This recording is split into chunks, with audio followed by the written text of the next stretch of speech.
ရုပ်ပိုင်ပြီး MESI Business Institute အားတောင်းခွင့်15ခုဖြင့်ဦးစီးထူထောင်လာပြီး CEO and Principal ဖြစ်တာဝန်ယူထားပြီးအင်္ဂလန်နိုင်ငံတက္ကသိုလ်များနဲ့ချိတ်ဆက်လျက် Certificate သင်တန်းများ UK Diploma သင်တန်းများကိုတင်စားပေးခဲ့ပြီးဘွဲ့ရမောင်ငယ်ပေါင်း3000ကျော်ကိုမွေးထုတ်ပေးခဲ့ကမြန်မာနိုင်ငံအနှံ့မြို့ပေါင်း30ကျော်သို့သင်တန်းများဖွင့်လှစ်ပေးနိုင်ခဲ့ပြီဖြစ်ပါတယ်။ဆရာစင်ပြိုးပိုင်ပြီးစင်ကာပူနိုင်ငံတွင်စီးပွားရေးဖြင့်ကျောင်းပြီးထားပြီးကမ္ဘာနံပါတ်1 Tony Robbins သင်တန်းများခေါင်းဆောင်မှုဂုရုကြီး Jeffrey Maxwell သင်တန်းများကမ္ဘာကျော်စစ်နစ်ကိုလာစီးပွားရေးသင်တန်းများနဲ့မီလီယံနာမိုင်းစမ်းဆွေတပိသင်တန်းများကိုစင်ကာပူ၊ထိုင်းနဲ့ပြည်တွင်းပြည်ပသို့လေ့လာသင်ကြားခဲ့ပါတယ်။ဆရာစင်ပြိုးပိုင်ပြီးအာဆီယံနိုင်ငံများစင်ကာပူ၊ထိုင်းနဲ့ဗီယက်နမ်နိုင်ငံများရှိနာမည်ကြီးတက္ကသိုလ်များသို့လည်းပညာရေးလေ့လာရေးကြီးထုတ်ရှိထားပြီးစီးပွားရေးအကြံပေးအဖြစ် UNC မှတ်များတွေ၎င်းအစိုးရဝန်ကြီးဌာနအဆင့်စီးပွားကူးသန်းဝန်ကြီးဌာန SME ဌာနများနဲ့တယ်လီနောကိုယ်စားလှယ်များ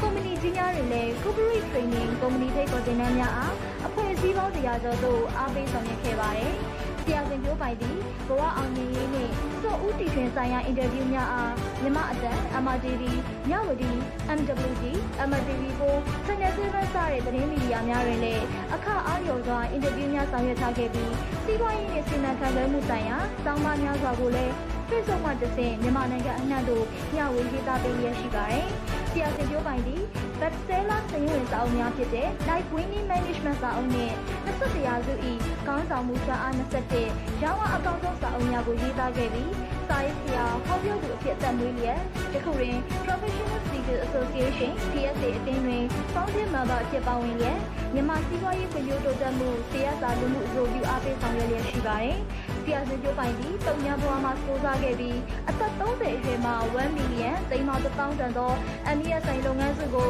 ဦးဆောင်ထူထောင်ခဲ့သူဖြစ်ပြီးမြန်မာနိုင်ငံအနှံ့မှာသုံးခွင့်များစွာဖြင့်စောဦးတီထွင်ဦးဆောင်အောင်မြင်ခဲ့သူလူသိများပြီး Nationwide Speaker အဖြစ်လူပေါင်း9000ကျော်သို့ဟောပြောပေးနိုင်ခဲ့ပြီးအောင်မြင်နေတဲ့လူငယ်ကောင်းဆောင်တစ်ဦးဖြစ်ပါတယ်။ဆရာစင်ပြိုးပိုင်ခံယူချက် I must I can မဖြစ်မနေလုပ်ရင်လုပ်နိုင်ပါတယ်။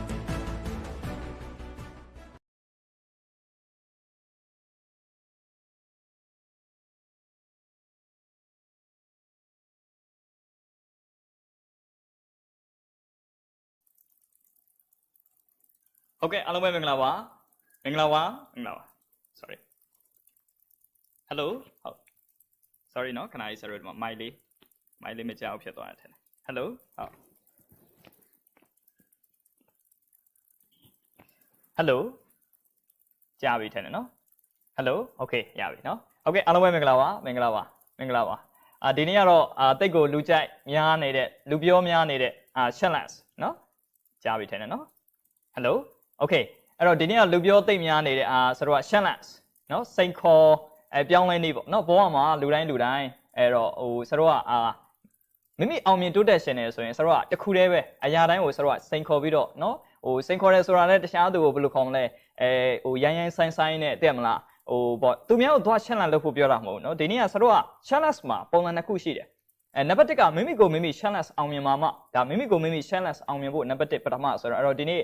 ဆရာအားလုံးကိုအားပေးလိုက်ရှင်အဲ့တော့ challenge လုံနည်းလောက်မှာအဲ့တော့လူတိုင်းကဘဝမှာမွေးဖွားလာတဲ့လူတိုင်းက challenge လုပ်ကြဟုတ်တယ်နော်လူတိုင်းကchallenge လုပ်နေကြတဲ့သူတွေကြီးပဲ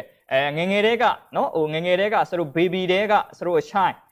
ဥပမာလူငယ်လေးတစ်ယောက်ဖြစ်အောင်လူငယ်လေးကလည်းဒီတိုင်းပဲရမ်းလူလက်ပိုင်းလေးတစ်ယောက်ဖြစ်အောင်ဒီလိုနဲ့ပဲဆိုတော့ကနေမှတစ်စင်ဘာလို့ challenge အရာတိုင်းကိုရင်ဆိုင်စိန်ခေါ်ပြီးတော့ဆိုတော့ဘဝကြီးဖြတ်တန်းခဲ့ရတာဆိုတော့ဆရာထင်ပါတယ်ဒီ challenge ဆိုတဲ့စကားလုံးကလူတိုင်းကတကယ်တော့ရင်းနှီးခဲ့ပြီးသားစကားလုံးဖြစ်ပါတယ်အဲ့တော့ဒီနေ့ဆိုတော့ဒီ challenge နဲ့ပတ်သက်ပြီးတော့ဆရာတို့သိသဘောကျတဲ့12 hour 21 day challenge เนาะဒါနဲ့ပတ်သက်ပြီးတော့ဒီနေ့ဆရာအားလုံးကိုဒါဒီနေ့ challenge ပေါ့เนาะတူဦးချင်းစီဒါဆိုတော့စိန်ခေါ်ပြီးတော့เนาะမိမိကိုမိမိစိန်ခေါ်ပြီးတော့ဘယ်လိုရအောင်ပြောင်းလဲကြမလဲဆိုတော့ဒါဒီနေ့ဆိုတော့ဒါပြန်ပြီးတော့မျှဝေပေးသွားမှာဆိုတော့ဒီကာလနဲ့လဲဆိုတော့ဒါလှုံညီပါတယ်ဘာကြောင့်လဲလို့ပြောရင်အဲ့တော့ဒီကာလမှာဆိုတော့အားလုံးစဉ်းစားရင်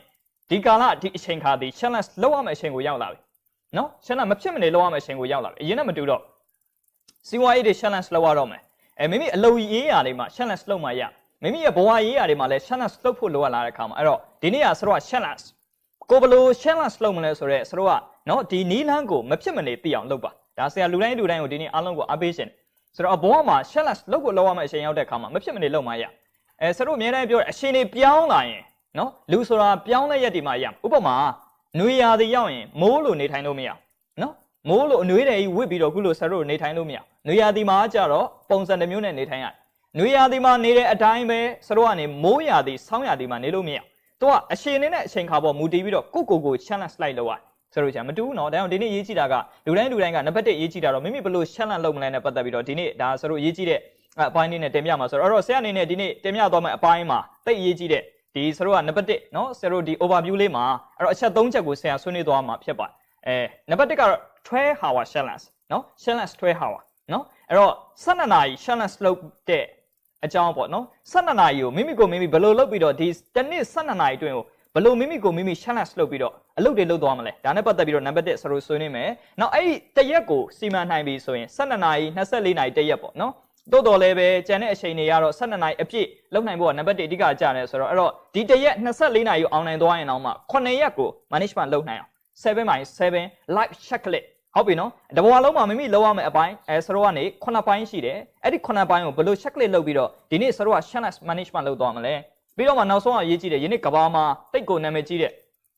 21 day challenge နော်21 day challenge ဆိုတဲ့သဘောကဆရာတို့ကဒီဘာပဲလုပ်21ရက်ရအောင်ပြောင်းလဲနိုင်ရင်ကိုဘဝမှာတေချာပေါက်ပြောင်းလဲတယ်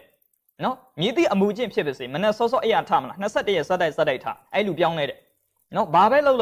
မိမိဒီကာလမှာအခု21ရက်ကြောက်စိတ်ပဲခြင်းလဲ21ရက်စက်တိုက်လုပ်ကြည့်မကြောက်ဒါဆိုလို့ရှိရင်တော်တော်များများကြောက်စိတ်ပဲလာတယ်နော်ဆိုလို့ချင်းတာမိမိဘာပဲလုပ်21ရက်ကိုစက်တိုက်အဲ့လိုလုပ်နိုင်ပြီးဆိုရင်စတော့ဒါရှင်းလန့်ဖြစ်တယ်လို့ခေါ်ဆိုတော့ဒီနေ့ဆရာအနေနဲ့ဆွေးနွေးမှာတော့အပိုင်း3ပိုင်းနဲ့အဓိကထားပြီးတော့ဒါလေးကိုအကျယ်ရှက်ပြီးတော့ဒါဆိုတော့ဆွေးနွေးသွားမယ်ဆိုတဲ့အခါမှာအဲ့တော့ဒီနေ့ဆရာတော့လူတိုင်းကိုအားလုံးအားပေးလိုက်ရှင်တာကစကလုံးလေးတစ်လုံးဥစွာလေးဆိုတော့စဉ်းစားပါ challenge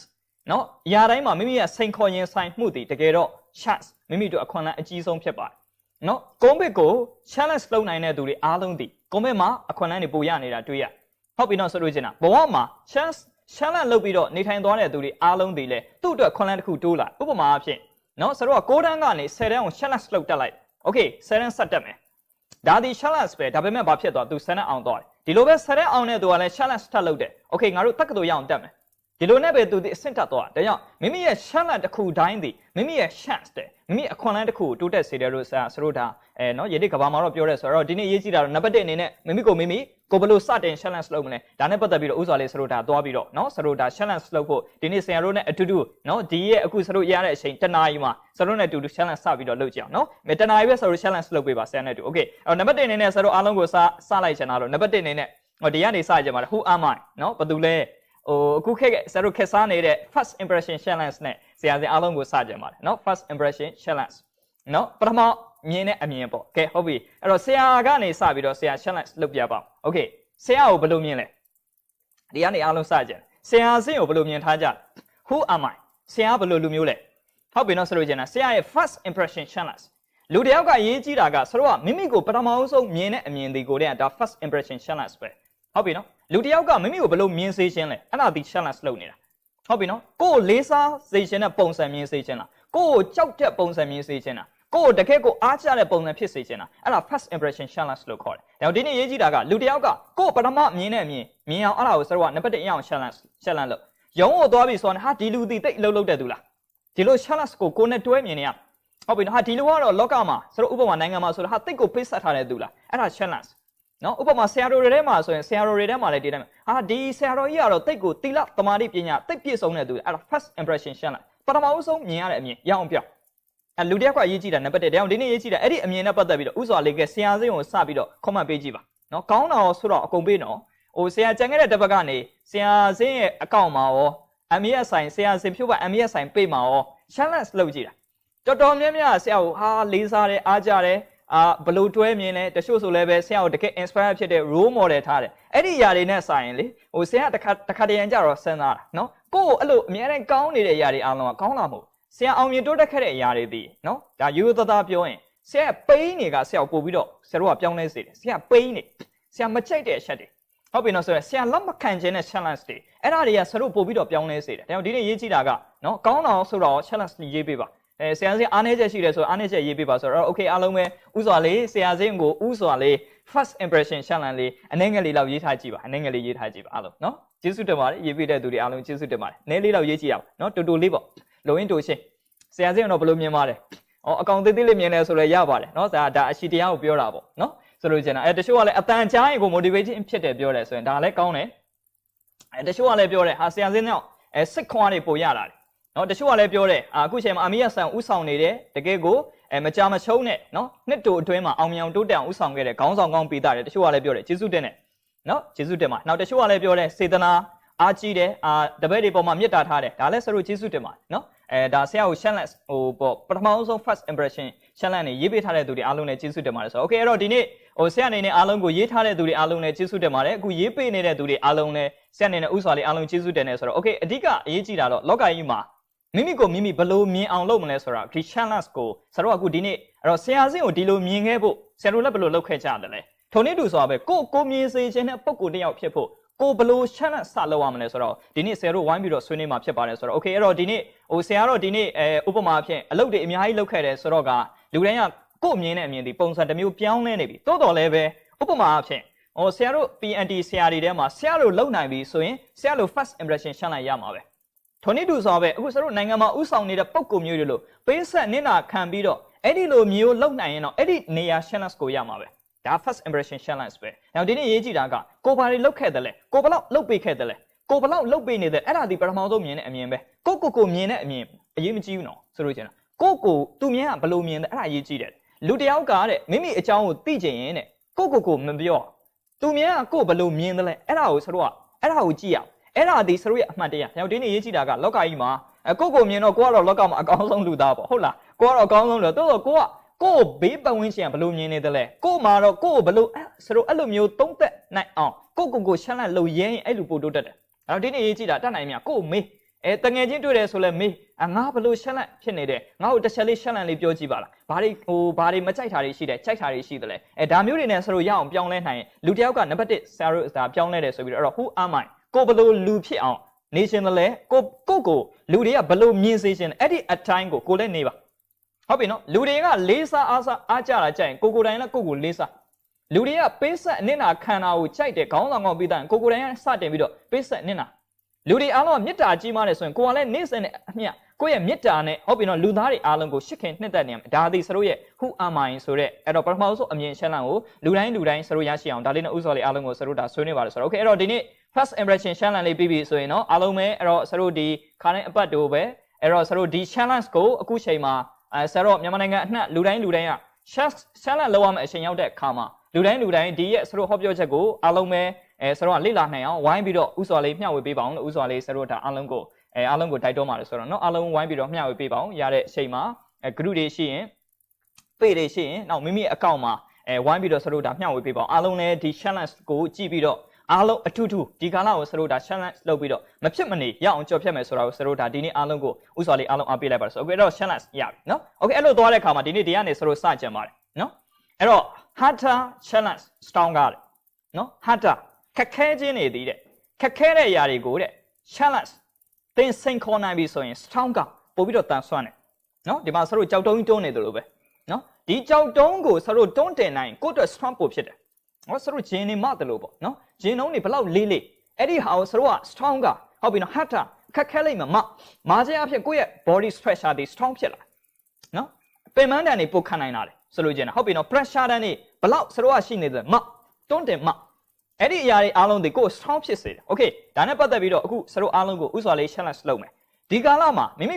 ိဘလောက် challenge ယူနေတယ်လဲဘယ်လောက်ဆရာတို့က strong ကဖြစ်အောင်လုပ်နေတယ်လဲအဲ့ဒါနံပါတ်1ရေးကြည့်တယ်ကဲမေးကြည့်မယ်အားလုံးပဲအခုဆရာတို့ like ကိုအပတ်စဉ်စောင့်မျှော်ကြည့်ရှုနေတဲ့ဆရာတို့ရဲ့ပရိသတ်နော်ဆရာအကြောင်းသားတွေရောဆရာမိတ်ဆွေတွေရောမြန်မာနိုင်ငံမှာရှိတဲ့ဆရာတို့ရှစ်သောပြည်သူတွေအားလုံးဘလောက်ကိုနံပါတ်1 challenge ယူထားတယ်လဲနံပါတ်1ကိုမေးကြည့်ပါ okay 10သိန်းမိသားစုအတွက် challenge ယူနေလားဆရာဂုဏ်ယူပါတယ်နံပါတ်1ဟုတ်ပြီနော်မိဘွားမှာမကြာမရှုံးကြိုးစားနေသလားဆရာဂုဏ်ယူတယ်ဟုတ်ပြီနော်နံပါတ်3မိဒီဝန်ထမ်းအနေနဲ့ပတ်သက်ပြီးဆရာသိန်း100ကျွန်တော် challenge ယူပြီးတော့ရှာနေတယ်ဒီကနေ့ဟုတ်ပြီနော်ဆရာပို့ဂုဏ်ယူတယ်ဆိုလို့ချင်းအဲ့တော့ဆိုတဲ့သဘောက harderပိုခက်ခဲလိုက်မယ်ဒါပေမဲ့မိမိကို stronger ပိုဖြစ်စေတယ်ဒါနဲ့ပတ်သက်ပြီးတော့ဆရာအခုဒီနေ့ဒီနေရာကိုရောက်နေတယ်ဘာကြောင့်ရောက်နေတယ်လဲအဲ့ဒီလို challenge ယူထားလို့ဟုတ်ပြီနော်အားလုံးစလို့ပြောတယ်ဟာဆရာကြီးကျွန်တော်တို့တော့ခက်ခဲတယ်ဒီကာလမှာကြက်တဲတယ်လုပ်ငန်းတွေအဆင်မပြေဘူးတယောက်တည်းအတွက်စဉ်းစားတယ်ဒါပေမဲ့ဆရာနောက်မှာဆရာဆရာမတွေရှိတယ် MBS ဆိုင်ကျောင်းခွဲတွေရှိတယ်ဝန်ထမ်းတွေရှိတယ်နော်ဆရာရိုးရိုးသားသားပြောမယ်တစ်လမှာဆရာ300 challenge လုပ်ရတယ်ဒီလတိုင်း ဆရာအခုကုန်းပစ်ဖြစ်တဲ့ပထမ first week ကနေစပြီးတော့ဟုတ်ပြီနော်အခုချိန်ထိ4 5 6လအတွင်းမှာလစဉ်လတိုင်းဆရာ300 challenge လောက်ဆရာတို့ဝန်ထမ်းတွေအတွက်နော်ဆရာတို့ဆရာဆမတွေအတွက်ဒါဆရာတို့နေကြောင်းတွေမပါသေးဘူးနော်အမေဆိုင်တစ်ခုတည်းအတွက်ရန်ကုန်အတွက်ပဲပြောတာအဲ့တော့ဆရာမှာ challenge ပုံများတယ်မဖြစ်မနေလောက်ရတယ်အဲ့ဒီအတွက်ဆရာဒီ post ထောင်းကပို့ဖြစ်တယ်ဟာပို့ဖြစ်တယ်ဆရာတို့ပို့ခက်ခဲပါတယ်ရိုးသားသားပြောရင်ဒါပေမဲ့အဲ့ဒီခက်ခဲတွေဒီဆရာတို့ challenge လုပ်တယ်ဒီကာလမှာဆရာ strong ကပို့ဖြစ်တယ်နော်ပို့ချက်ခိုင်လာတယ်ပြဿနာတွေအားလုံးကိုနောက်တစ်ချိန်မှအဲ့ဒီလိုပြဿနာတွေ့လာရင်ဆရာလိုလိုကိုဖြေရှင်းတတ်လာပြီဒါဆိုတော့ဗာလဲဥပမာအဖြစ်ဟတ်ထားတယ်မိမိအခက်ခဲတွေအားလုံးဒီမိမိကိုပို့ပြီးတော့ strong ကဖြစ်စေတယ်နောက်ဒီနေ့အရေးကြီးတာလူတိုင်းအခက်ခဲဖြစ်လာတော့အဲ့ဒီအရာကိုဆရာတို့ကျေးဇူးတင်ပါဆရာတို့သိကျေးဇူးတင်တယ်ဟာတာအခက်ခဲအားလုံးဒီဆရာတို့ပို့ပြီးတော့ချက်ခိုင်စေတယ်ဆိုလို့ရှိရင်နောက်ဒီနေ့ရေးကြည့်တာကလူတိုင်းတော့ဒါကိုဆရာနောက်ပိုင်းမှာပုံမြင်လေးတစ်ခုနဲ့ပြောမယ်နော်လင်းယုံငှက်တွေကဘာကိုကြိုက်လဲဆိုရင် strong မှုန်တိုင်းတွေသိကြိုက်လင်းယုံငှက်တို့ရဲ့ဘယင်တွေဟုတ်ပြီနော်လင်းယုံငှက်တွေသိတဲ့ strong မှုန်တိုင်းကိုသိကြိုက်မှုန်တိုင်းသူလာရင် तू အသိပြောတာဘာကြောင့်လဲမှုန်တိုင်းအထက်ကနေသူ့ကို तू strong ဖြစ်အောင် तू ကလုပ်ပြမှုန်တိုင်းကိုသိကြိုက်တယ်ဒါကြောင့်ဒီနေ့ရေးကြည့်တာကတကယ် challenger တွေရဲ့အလုပ်တွေဘာလုပ်ရမလဲဆိုရင် hata မိမိခက်ခဲတဲ့အရာတွေအချက်တဲတွေအားလုံးဒီမိမိကိုပို strong ကပိုဖြစ်စေတယ်ဒါကြောင့်လင်းယုံနေလို့မှုန်တိုင်းတွေကိုကြက်ပလိုက်စမ်းပါမှုန်တိုင်းတွေလာရင်ဆိုတော့မှုန်တိုင်းအထက်ကနေပြန်ပလိုက်မိမိရဲ့စွမ်းမကပို့ပြီးတော့တိုးတယ်ဆိုတော့ဥစွာလေးဒီကနေ့ဆိုတော့အားလုံးကို challenge လုပ်ဖို့ဒါဥစွာလေးအားလုံးကိုတက်တိပေးပါအဲ့လိုသွားတဲ့ခါမှာလည်းဒါကြောင့်ဒီနေ့ရေးကြည့်တာအခု okay လာပြီ challenge နော်အခုဆိုတော့ပထမ first week ရဲ့ challenge ကိုအောင်နိုင်ခဲ့ပြီဟုတ်ပြီနော် first week မှာဆိုတော့ကြောက်တယ်ဘာတွေဖြစ်ပါမလဲဒီမှာဆိုတော့ဟုတ်ပြီနော်ကြည့်ကြည့်ပါ first week ဟုတ်ပြီနော်ပထမ line ဆိုတော့ကြော်ခဲနိုင်ပြီအခုလာမယ်ဒုတိယ line second week လာပြီအခုလာပြီဆိုတော့ဟုတ်ပြီနော် second week okay အဲ့တော့ second week challenge အခုလာပြီဘယ်လိုလုပ်မလဲ second week challenge ဟုတ်ပြီနော် first week challenge နော် first week challenge ကိုကြည့်ဒီမှာ line ပုံမှာဆိုလို့စဉ်းစားကြည့်ဟုတ်ပြီနော်အဲ့တော့ first week challenge တော့က learn lose လူတိုင်းမှာဆုံးရှုံးခဲ့မှုတွေရှိတယ်ဟုတ်ပြီနော်ဒီမှာလူတိုင်းမှာဆုံးရှုံးခဲ့မှုတွေရှိတယ်ဒါ first week တော့ကိုစတော့ပြန်ပြီးတော့ lesson လုပ်ကြည့်ပါ lesson လုပ်ကြည့်မိမိကိုမိမိပြန်ပြီးတော့သင်ခန်းစာလုပ်ကြည့် first week မှာတော့ဟေး okay learn lesson သင်ခန်းစာတွေစတော့ပြန်ပြီးတော့လုပ်ကြည့်ဟုတ်ပြီနော် okay အဲ့တော့ second week အခုရောက်လာပြီ second week ရောက်လာပြီ line လို့ပဲအတက်အကျအနေနဲ့ lesson learn နဲ့သင်ခန်းစာပြန်ယူမှရ learn lose တဲ့အရှုံးတွေကိုပြန်ပြီးတော့သင်ခန်းစာယူရင်တဲ့ lesson learn နဲ့ဟုတ်ပြီနော်ဆိုလို့ကျင်တာစတော့အတွက်သင်ခန်းစာတိုးတယ်အရှုံးတွေကနေပဲသင်ခန်းစာတိုးတာနော်အရှုံးတွေမအောင်မြင်မှုတွေအတွေ့အကြုံတွေရပဲစတော့သင်ခန်းစာတိုးစေတာအခက်ခဲတွေအချက်တဲတွေဟုတ်ပြီနော်အဲ့ဒါတွေကမိမိကိုသင်ခန်းစာတိုးစေတယ်ဒါကြောင့်ကဘာမှာဂျမ်မအလီဘာဘာရဲ့ founder ကြီးဗာပြောလဲဆိုရင်ဟုတ်ပြီနော်လေ့လာတဲ့အခါမှာလူတွေရဲ့ကြာရှုံးတဲ့ຢာကိုပို့လေ့လာဟုတ်ပြီနော်လူတွေဘာကြောင့်ကြာရှုံးတယ်လဲကိုပို့လေ့လာအဲ့ဒါတွေကကိုယ့်ဘဝအကောင်းဆုံးသင်ခန်းစာရတယ်အောင်မြင်နေတဲ့ပုဂ္ဂိုလ်တယောက်ဘာကြောင့်သူကြာရှုံးသွားတယ်လဲအဲ့ဒါကိုပို့လေ့လာနောက်တစ်ချိန်မှာကိုမကြာရှုံးတော့အဲ့ဒီအောင်မြင်တဲ့စရုပ်ကနမအောင်မြင်စေတဲ့အကွက်ကိုစရုပ်ကနေမှတစ်ဆင့်ကြော်လို့ရဟုတ်ပြီနော်ဒါကြောင့်လူတွေမှာစရုပ်စမ်းနိုင်ရင် learn lose လို့ခေါ်တယ်မိမိရဲ့အရှုံးတွေအခက်ခဲတွေအချက်တဲတွေမိမိကိုအဆင်မပြေတဲ့အရာတွေမိမိကိုမအောင်မြင်စေခဲ့တဲ့အရာတွေကိုပို့လေ့လာဒါဆိုရင် lesson learn မိမိဘဝပို့တိုးတက်တယ်နော်အခုကမဟုတ်အဲ့ဒါမလေ့လာဘူးဘာလေ့လာနေလဲဆိုကိုကောင်းတာတွေပဲလေ့လာနော်ကိုဘာကောင်းတယ်အဲ့ဒီကောင်းတာတွေကနေစဉ်းစားကြည့်လေဆိုတော့ကိုကောင်းတယ်လို့ထင်နေတဲ့အရာတွေခုထိကို့မအောင်မြင်သေးဘူးဒါဆိုရင်သေချာတဲ့ကို့မှာအရှုံးတွေဖြစ်နေတာအသိကိုဘာတွေမကောင်းနေလို့လဲကိုဘာတွေစိတ်ကဘယ်လိုဖြစ်နေလို့လဲအဲ့ဒါတွေပြန်လေ့လာရမှာကိုကောင်းနေပြီလို့ထင်နေတဲ့သူတွေအားလုံးကလည်းအခုချိန်မှာမအောင်မြင်သေးဘူးဆိုရင်သေချာတဲ့ဒီကောင်းခြင်းတွေကကိုအောင်မြင်စေတာတော့မဟုတ်အဲ့ဒီလိုလုံရင်းလုံနဲ့ဘယ်ဟာကြောင့်ကိုကြာရှုံးခဲ့တယ်လဲဘယ်ဟာကြောင့်ကိုဆုံးရှုံးခဲ့တယ်လဲဟုတ်ပြီနော်ဘလို့အပြောဆိုကြောင့်ဘလို့စိတ်အတွေးခေါ်ကြောင့်ဘလို့မျိုးကြောက်စိတ်ကြောင့်အဲ့ဒါတွေကိုပြန်လေ့လာတော့မှသာစတော့ကဘာရမလဲဆိုရင် lesson learn သင်ခန်းစာရအရှုံးတွေကလေ့လာနော်လူတယောက်ကဆရာတော့အရှုံးတွေကဆရာဘောအပြောင်းလဲဆုံးပဲဆရာစင်ဒီဘောကိုရောက်လာတယ်အရှုံးတွေကဆရာကိုပြောင်းလဲဆုံးပေးတယ်နော်ဆရာနာကျင်ချင်းတွေကဆရာကိုဒီဘောကိုပို့ပြီးတော့ပြောင်းလဲအောင်လုပ်ပေးတယ်။ဒီနေ့ရေးကြည့်တာ first week ပထမ first week မှာမိမိရဲ့အရှုံးတွေပါရှိတယ်လေမိမိဘဝကိုကြာရှုံးစေတဲ့အရာတွေပါရှိတယ်အဲ့ဒါတွေကိုပြန်လေ့လာကြအောင်လေ့လာပြီးရင် second week မှာ lesson learn သင်ခန်းစာဖြစ်ပြန်တော့အဲ့ဒါတွေဒီစရုပ်တစ်ဆင့်ခုနကစရုပ်ပြောတဲ့ hard ခက်ခဲတော့ခက်ခဲမယ်စရုပ်အတွက်တစ်ဆင့်တိုးတယ်နော်ဒါဆရာစရုပ်ဘဝမှာလည်းဒီတိုင်းတွေ့ကြုံနေစရုပ်သွားတယ်အဲ့တော့စရုပ်ကအခုဒီကာလမှာအခုစရုပ်မှာမှန်ပြောရင် lose အများကြီးပဲလေကြောင်းပိတ်လိုက်ရတယ်နော်ဥပမာအဖြစ်အများကြီးပဲဆုံးရှုံးမှုတွေဒါပေမဲ့စရုပ်ဘာလုပ်ရလဲဆိုအဲ့ဒါတွေကို lesson learn ပြန်လုပ်ရဘာကြောင့်လဲကျန်ခဲ့တဲ့လတော့စရုပ်ကဘာတွေမှားခဲ့တယ်လဲအဲ့ဒါတွေနောက်ခါ lesson learn ပြန်လုပ်အခုဆရာဟောပြောချက်တွေဟောပြောကွက်တွေအဲ့ဒါဆရာအများနဲ့ပြန်ကြည့်တယ်ဘယ်အပိုင်းမှာငါဘယ်လိုဟောရင်ပိုကောင်းမယ်ဘယ်လိုဥပမာပေးရင်ပိုကောင်းတယ်ဟာဘယ်လိုလူပုတ်ကိုဥပမာပေးလိုက်တယ်ငါသတိထားရမယ်သူမကြိုက်ရင်ဘယ်လိုလုပ်မလဲကိုပြန်ပြီးတော့ learn lose တဲ့ကိုမကြိုက်တဲ့အရာတွေအားလုံးကိုအများနဲ့ပြန်လေ့လာအဲ့တော့ဘာရလဲဆိုရင် lesson learn နဲ့သင်ခန်းစာတိုးတယ်အဲ့ဒါကို challenge လုပ်တာလူတယောက်ကကိုပြန် challenge လုပ်ရရမယ် ဆိုလို့ကျင်တာတော့မှသာအောင်မြင်မှာနော်သူများကိုသွား challenge မလုပ်နဲ့သူများမှားခွင့်ရတာကိုမှတ်မှာမဟုတ်ဆရာများတိုင်းပြောတယ်လူတိုင်းကိုအများတိုင်းအားပေးလို့ရှိတယ်သူများကိုမှားခြင်းအဖြစ်ကိုမှတ်မရဘူးဟုတ်ပြီနော်သူများကိုဆရာတို့စိတ်ဆင်းအောင်လုပ်ခြင်းအဖြစ်ကိုကစိတ်မပျော်ရွှင်ဘူးဟုတ်ပြီနော်သူတစ်ပါးကိုဆင်းအောင်လုပ်လို့ကိုကရှမ်းသာလာမှာမဟုတ်ဘူးအဲ့တော့ကိုက challenge လုပ်ရတာကိုကိုတိုင်း challenge လုပ်အောင်ကိုဘာမှားတယ်လဲကိုဘာအားနေနေတယ်လဲကိုဘာညံဖြစ်နေတယ်လဲအဲ့ဒီ lesson learn lose ကိုလေ့လာမှ lesson learn ဆိုတာရမှာဒါကြောင့်ဒီနေ့ second way မှာမိမိအမှားတွေသင်ခန်းစာတွေပြန်လေ့လာကြည့်အောင်ဒါကြောင့်ဒီနေ့ဒါနဲ့ပတ်သက်ပြီးတော့အဲ့လိုစဉ်းစားတဲ့ခါမှာလဲဘောမှာနော်ဆရာတို့ကတချို့ကပြောတယ်ဘောကအခုဆိုရင်ဆရာတို့ကပြောတယ် okay နောက်တစ်ခု comment lesson learn ဆရာ comment မှာဘာသင်ခန်းစာရတကယ်တော့ comment ကအားလုံးကိုပို့ပြီးတော့တိုးတက်ဖို့အတွက်ဆရာတို့က comment ကတတိပေးလိုက်တဲ့သဘောဟုတ်ပြီနော် comment က lesson learn ဒီမှာဆရာရေးပေးထားတယ်ဟုတ်ပြီနော်အဲ3လုံးဟုတ်ပြီနော် comment lesson learn ကဘာလဲလို့ပြောရင်နံပါတ်1ဘောမှာလူတိုင်းဆရာတို့သူတည်တနာပြုကြည့်မိမိဘောမှာဒါလူတိုင်းနဲ့ဆရာတို့ဟိုလောကနေတီပညာရှိတွေလည်းဆိုခဲ့ပါတယ်နေ့စဉ်အရာ3ခုပဲရအောင်ရှာနော်နေ့စဉ်ဘောမှာ3ခုတည်းရေးကြည့်တယ်နေ့စဉ်ဟုတ်ပြီနော်ဘာရဲ့ကုဆိုရဲ့ပညာရဲ့ဥစ္စာရဲ့ W3 လုံး world ကုဆိုတရားကောင်းခြင်းတရားကုဆိုတွေပြီးရင် wisdom ပညာတွေပြီးရင် word တိကြွားချမ်းသာခြင်းဒီ3လုံးပေါ့ဆရာမှတ်မိလို့လည်းအောင် W တွေနဲ့ရေးပေးထားပါနော်အဲ့တော့ဆိုရတော့နေ့စဉ်မှာမိမိဘောမှာ3ခုရအောင်ရှာ3ခုနေတိုင်းOkay အဲ့တော့ဆရာတို့အခုစဉ်းစားကြည့်တယ် compare ဆရာတို့ဘာဖြတ်စည်းသွားလဲ word တိကြွားချမ်းသာခြင်းဖြတ်စည်းသွားဒါကြွားချမ်းသာခြင်းဖြတ်စည်းသွားလို့ကျန်တဲ့2ခုဆရာတို့ရပိုင်ခွင့်ရှိသေးတယ်လေဟုတ်ပြီနော် well လို့ခေါ်တဲ့ကုဆိုတရားဆရာတို့ရပိုင်ခွင့်ရှိတယ်ဟုတ်ပြီနော် question လို့ခေါ်တဲ့ဉာဏ်ပညာလေ့လာခွင့်ပေးထားသေးတယ်ဒါကြောင့်မဆုံးရှုံးစေနဲ့နော်ကြံခဲ့တဲ့ဆရာတို့5-6လကြံခဲ့တဲ့ compare မှာစီးပွားရေးဘာဖြစ်လို့ဆိုပြီးတော့မိမိပညာအားနေသွားရင်ဟုတ်ပြီနော်မိမိကုဆိုတရားအားနေသွားရင်ဆရာတို့2ခုရှုံးတာပ